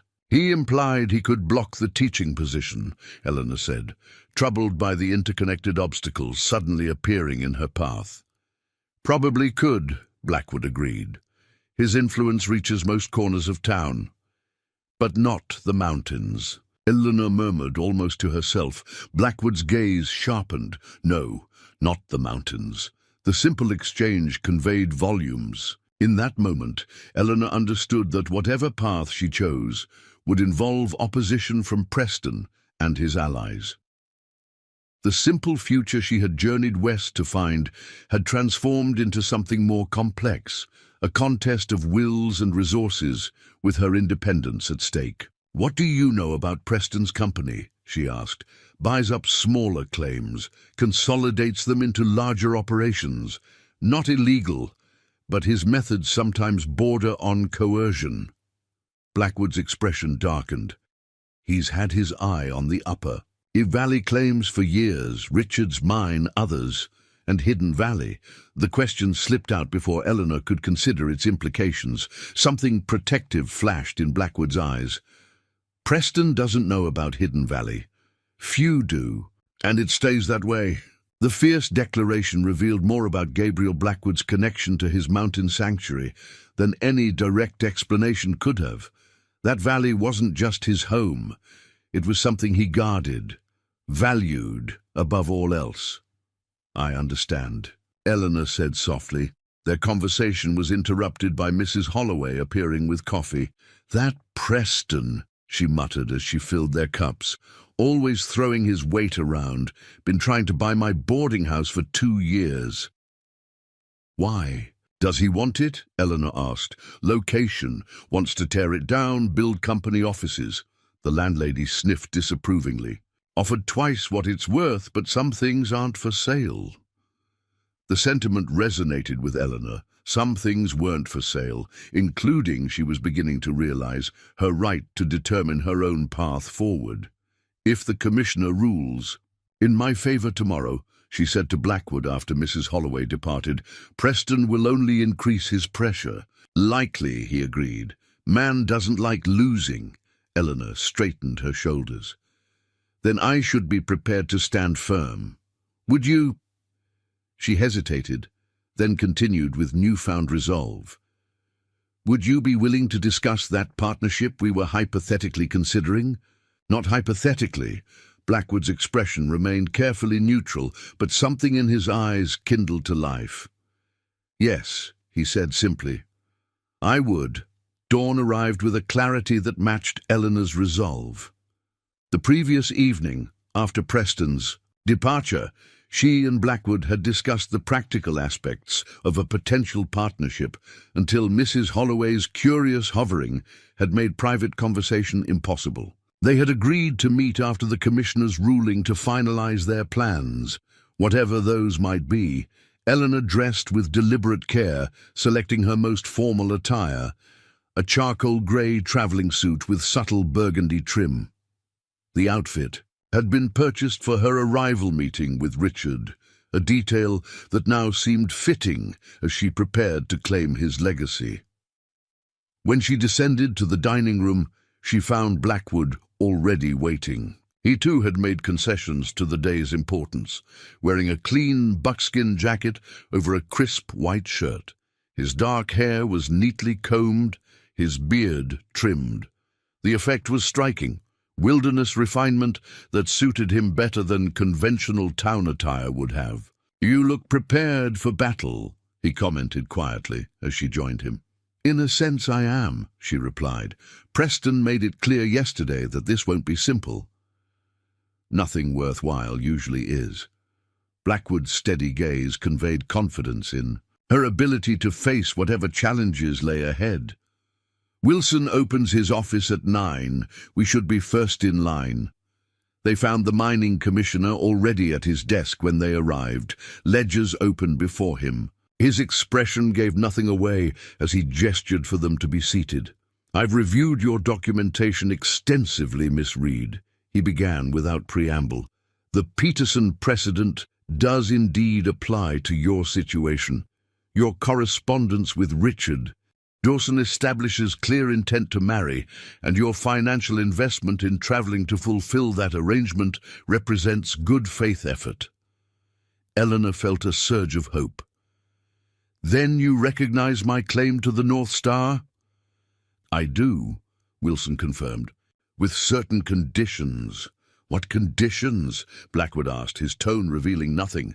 "First, the claim must be actively worked within 30 days, as territorial law requires. Second, given the claim's value and the competing interest from Silvercliff Mining and Development, you must file a bond of $200 as security against development. The bond requirement was unexpected and clearly designed to create an obstacle. $200 represented a significant portion of Eleanor's remaining funds. "Is such a bond standard procedure?" she asked carefully. Wilson adjusted his spectacles. "It's within my discretionary authority when multiple parties express interest in a claim. The bond ensures serious intent rather than speculative holding." "And if Miss Reed meets these conditions," Blackwood pressed, "then the North Star mine will be officially transferred to her name." Wilson pushed a document across his desk. "This provisional certificate acknowledges your claim pending fulfillment of the conditions. You have until close of business on June 30th to post the bond and provide evidence of active mining operations." Eleanor accepted the certificate, studying its official language. Despite the challenging conditions, she had won the first battle, Richard's claim, and the future it represented could be hers. "Thank you, Commissioner," she said, rising from her chair. "I'll meet the requirements within the specified time frame." Outside the office, Blackwood guided her to a quiet side street away from curious onlookers. "Bond requirement is Preston's influence," he said bluntly. "Wilson's fair but not immune to pressure. $200 is substantial, Eleanor. Acknowledged, but not impossible. I can manage it." She hesitated, then added, "If we proceed with our partnership discussion."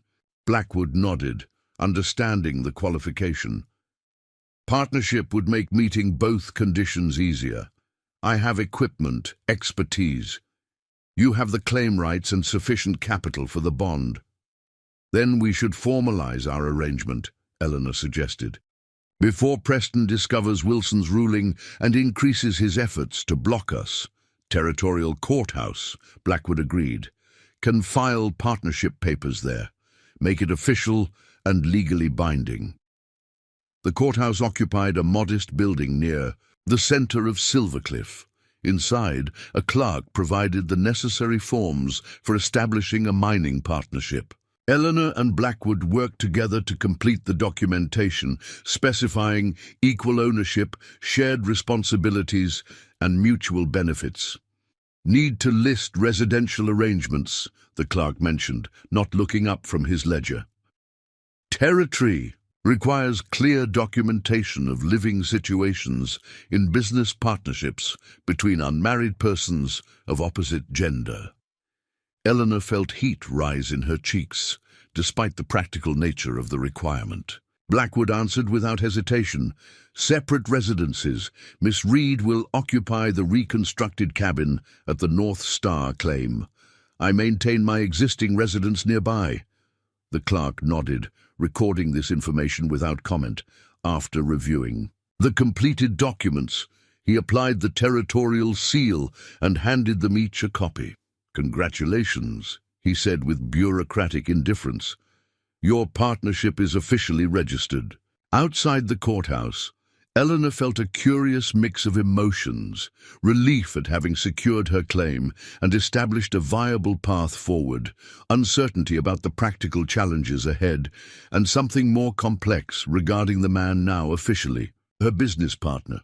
"We should return to the commissioner's office," Blackwood suggested, "post the bond and notify him of our partnership arrangement." The transaction was completed efficiently, with Wilson making appropriate notations in his ledger. "Partnership with Mr. Blackwood is a practical solution," he observed neutrally. "His experience with mountain mining operations will be valuable in redeveloping the North Star." As they left the commissioner's office for the second time that morning, Eleanor noticed a changed quality in the glances they received from Silvercliff residents, less curiosity and more speculation. News traveled quickly in small settlements. Their newly formalized association would be common knowledge before sundown. "I should inform the school board I won't be pursuing the teaching position," Eleanor said as they walked along the main street. Blackwood nodded. "Practical to eliminate competing obligations. Have time before your interview this afternoon. Could purchase supplies for the claim first." The suggestion made sense. Together they visited Jenkins's general store, where Eleanor used part of her remaining funds to purchase necessities for rehabilitating the cabin at the North Star, tools, cooking equipment, basic furniture. Jenkins recorded their selections with poorly concealed interest in their partnership. "Heard Wilson recognized your claim," he commented while totaling their purchases. "Preston's been in a foul mood all morning," came storming out of the commissioner's office like a grizzly with a thorn in its paw. "I imagine he's unaccustomed to setbacks," Eleanor replied diplomatically. Jenkins chuckled. "That's putting it mildly. Man expects this town to dance to his tune." He glanced at Blackwood. "You taking her up on this claim today?" "Tomorrow," Blackwood answered. "Need to arrange transportation for supplies." "Can have my boy bring everything up with the wagon," Jenkins offered, "for a reasonable fee, of course." They had just completed arrangements for delivery when the UI store's door opened, revealing Matthew Preston. His expression darkened at the sight of them. "Miss Reed," he acknowledged tersely, "I understand congratulations are in order. Wilson has recognized your claim, and you've already secured a convenient partnership." The emphasis on the last word carried clear insinuation. "Our arrangement is properly documented and entirely legitimate," Eleanor replied coolly. As Commissioner Wilson confirmed this morning, Preston's attention shifted to Blackwood. "Always finding ways to interfere with progress, aren't you? First your refusal to sell your own claim, now this alliance to block Silvercliff Mining's expansion." "Business decision," Blackwood replied impassively. "Same as yours." "Hardly the same," Preston scoffed. "The North Star requires significant capital investment to recover from the Avalanche damage. Capital my company possesses and your partnership clearly lacks." Eleanor stepped forward, holding Preston's gaze. "Our financial arrangements are not your concern, Mr. Preston. The law has recognized my claim, and my partner and I intend to develop it according to our own plans." Preston studied her with newfound calculation. "You surprise me, Miss Reed. I expected Eastern refinement to wilt quickly in our mountain environment. Instead, you've adapted remarkably. Flexibility." The pause before the last word dripped with insinuation. "Careful, Preston," Blackwood warned quietly. The businessman raised his hands in mock surrender. "Merely observing that Miss Reed has quickly embraced frontier pragmatism. No offense intended." His tone belied the words. "I should mention, however, that mining partnerships face numerous challenges. Technical difficulties, equipment failures, unexpected expenses. Should you find yourselves overextended, my offer to purchase remains open." The veiled threat was clear. Preston would not accept defeat easily. "We'll keep that in mind," Eleanor said neutrally. "Now, if you'll excuse us, we have appointments to keep." Outside, Eleanor released a tense breath. "He's not going to simply accept Wilson's ruling, is he?" Preston doesn't surrender profitable opportunities, Blackwood confirmed. He'll look for weaknesses, apply pressure where he can. Then we'll need to be vigilant. Eleanor's determination strengthened in the face of opposition. I should speak with the school board now to formally withdraw from consideration for the teaching position. They parted temporarily, agreeing to meet at the boarding house afterward to finalize plans for departing to the claim site the following morning. Eleanor found Sarah Winters at the schoolhouse, grading student work despite the term having officially ended. I've come to withdraw from consideration for the teaching position, Eleanor explained after greetings were exchanged. My circumstances have changed. Sarah didn't seem surprised. I heard about your mining claim. News travels quickly here. And about my partnership with Mr. Blackwood, I imagine, Eleanor added wryly. That too. Sarah set aside her work. People will talk, of course. They always do when presented with arrangements that don't fit their narrow expectations. Does it bother you? Eleanor asked, curious about the older woman's perspective. The talk? Sarah considered the question. When I first came west, yes. I was raised with Boston propriety too. Appearances mattered above all else. But mountains teach different lessons about what truly holds value. She studied Eleanor thoughtfully. Is your partnership with Blackwood strictly business? The directness of the question caught Eleanor off guard, but she appreciated the honest approach. For now, yes. Beyond that, remains to be determined. Sarah nodded, understanding the complexity contained in that simple answer. The territory offers freedoms impossible back east, including the freedom to define relationships on your own terms. That unsettles people accustomed to rigid categories. Like Matthew Preston, Eleanor observed. Preston's concerns are primarily financial, not moral, Sarah corrected. His objections would vanish instantly if he saw profit in supporting you. She rose, extending her hand. I wish you success, Eleanor, whatever form that takes.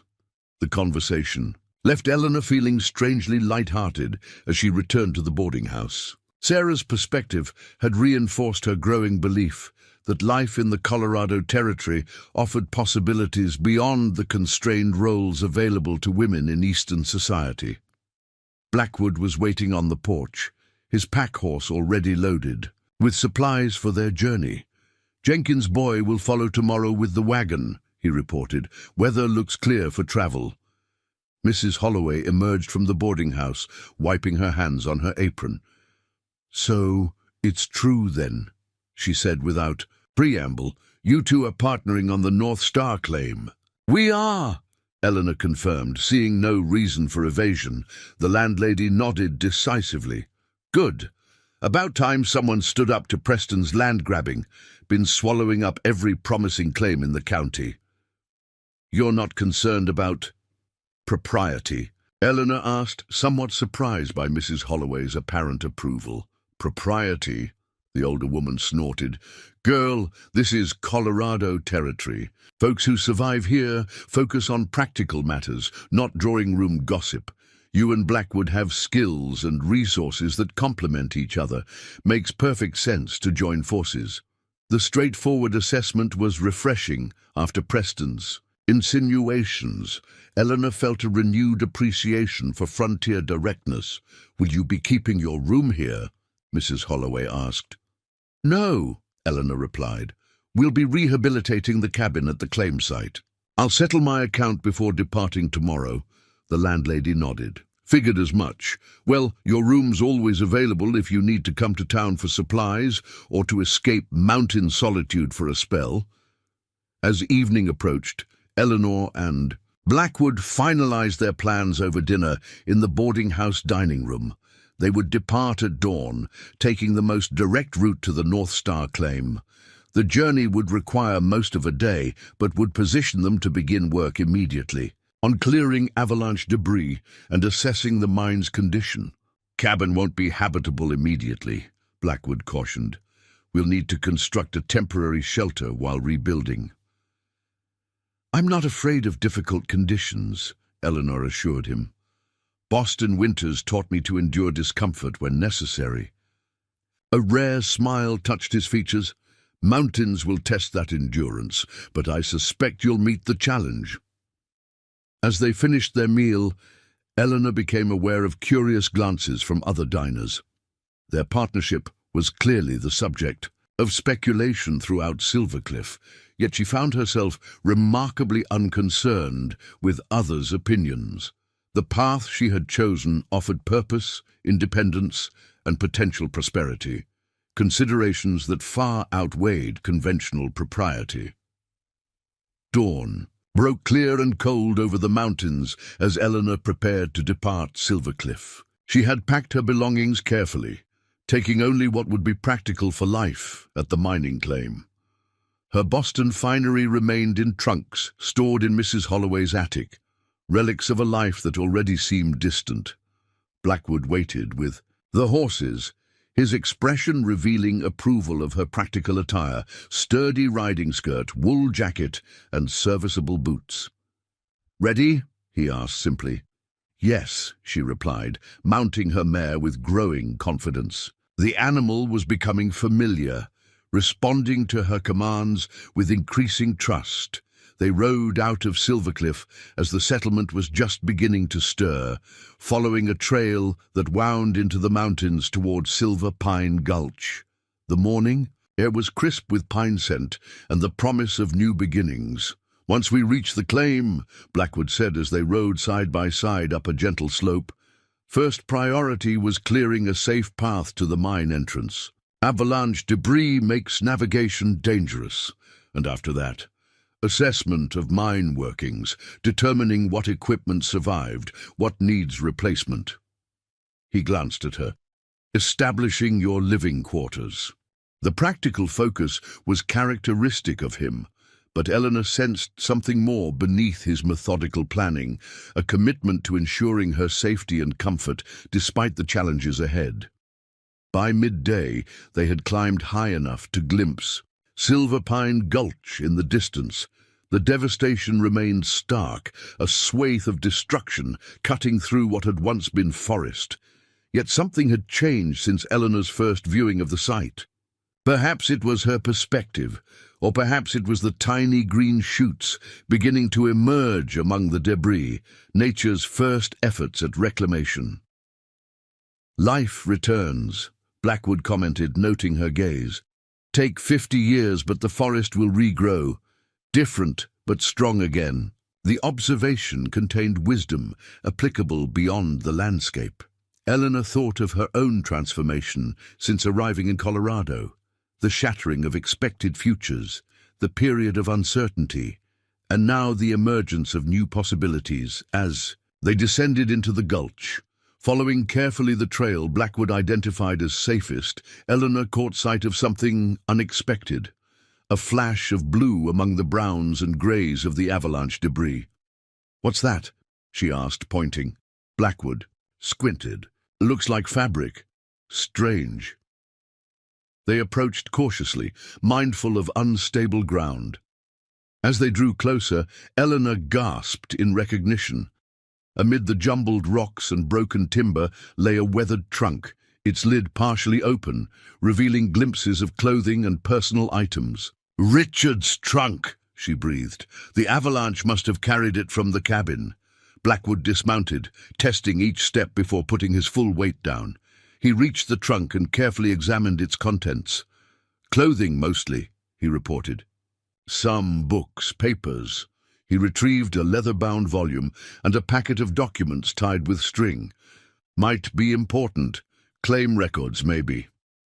They secured the salvageable items to Blackwood's packhorse, unable to safely retrieve the trunk itself from its precarious position.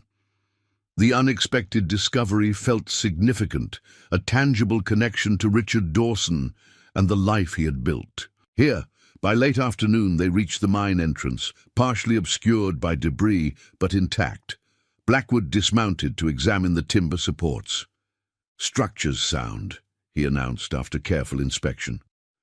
"Avalanche didn't penetrate the main shaft. Good sign." Nearby, they found the stone foundation of Richard's cabin, all that remained of the structure. Blackwood indicated a relatively flat area about 50 yards away, sheltered by a massive boulder. Best location for temporary shelter, he said. Protected from wind, close enough to the work site but safe distance from unstable debris. As the sun began its descent behind the western ridge, they established a basic camp, a canvas tent secured against the boulder, a fire pit ringed with stones, their supplies arranged for practical access. The simplicity of their accommodations might have shocked Eleanor just weeks earlier, but now she found satisfaction in its functionality. While Blackwood prepared a simple meal over their campfire, Eleanor examined the documents recovered from Richard's trunk. Most were indeed related to the mine, assay reports showing silver content, maps of the underground workings, and supply invoices. But among these practical records, she found something unexpected, a letter addressed to her, unfinished and never sent. Her hands trembled slightly as she unfolded the paper, recognizing Richard's familiar handwriting. My dear Eleanor, as I await your arrival, now just 3 weeks distant, I find myself reflecting on the curious path that brought us together. Two strangers separated by a continent, connected through words on paper, soon to join our lives in this remote but beautiful place. I wonder if you will find it as captivating as I do. These mountains that challenge and reward in equal measure, this simple life that strips away pretense and reveals true character.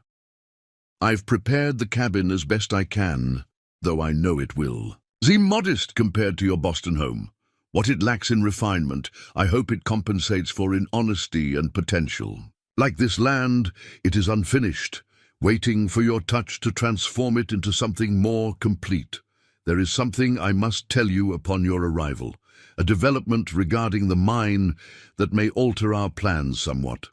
Nothing to cause alarm, but a matter requiring discussion and mutual decision. I find myself grateful that your letters have revealed a practical mind and adaptable spirit, qualities essential for life here. Until your arrival, I remain. The letter ended there, unfinished. Whatever Richard had intended to tell her about the mine remained unknown, interrupted by the avalanche that had claimed his life. Eleanor carefully refolded the paper, touched by his words and saddened anew by the future they would never share. Found something? Blackwood asked, noticing her expression as he handed her a tin plate of beans and salt pork. A letter Richard was writing to me, she explained. Never completed or sent. He mentioned a development regarding the mine that we would need to discuss.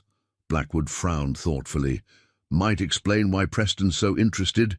Maybe Richard discovered something significant before the avalanche. Do you think Preston knew? Possible. Mining communities run on information. Who's finding color, who's struggling. Rich strikes rarely stay secret long. Eleanor considered this as they ate in companionable silence, the first stars appearing in the darkening sky above. Whatever Richard had discovered remained to be rediscovered, part of the legacy she had inherited through an unexpected chain of events. As night settled fully over the mountains, Eleanor gazed up at the brilliant canopy of stars. Her journey had brought her not to the future she had anticipated, but to this moment. Sitting beside a campfire with a man she hadn't known existed weeks ago, preparing to build something neither of them had planned. No regrets? Blackwood asked quietly, following her gaze to the stars. Eleanor considered the question seriously. Sorrow for what might have been, she answered honestly. Grief for Richard's lost life. But regrets? No, this path feels right, despite its unexpected nature. Blackwood nodded, understanding. Mountains teach acceptance of change. Resistance breaks. Adaptation survives. Is that why you came here? She asked. After the war, he was silent for so long she thought he might not answer.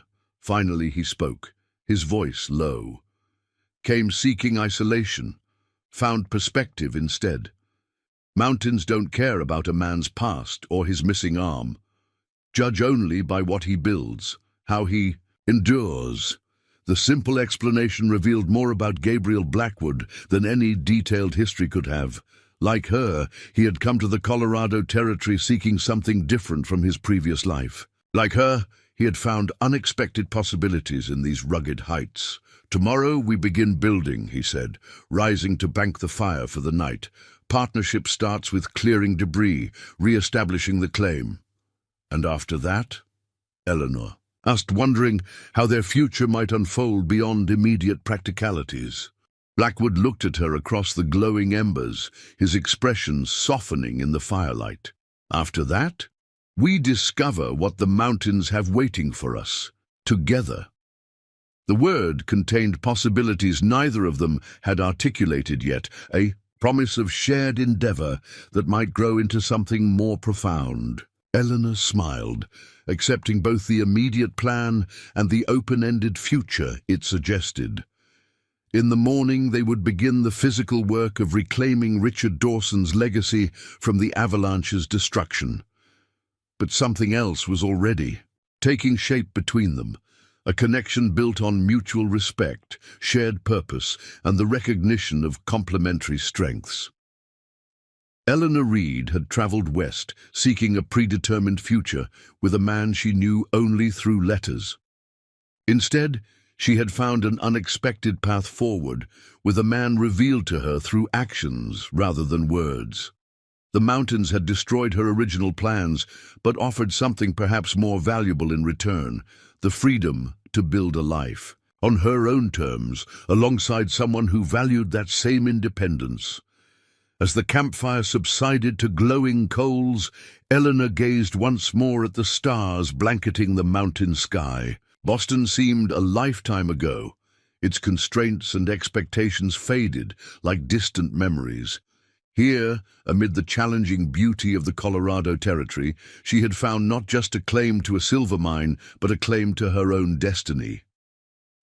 Tomorrow would bring its own challenges, practical obstacles, Preston's opposition, the physical demands of mountain life. But tonight, in this moment of quiet connection beneath the stars, Eleanor knew with certainty that she had found her true home, not in a place, but in a path forward. A path that wound through these mountains, offered purpose and independence, and held the promise of a future limited only by her own courage and determination.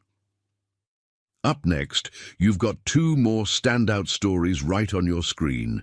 If this one hits the mark, you won't want to pass these up. Just click and check them out. And don't forget to subscribe and turn on the notification bell so you don't miss any upload from us.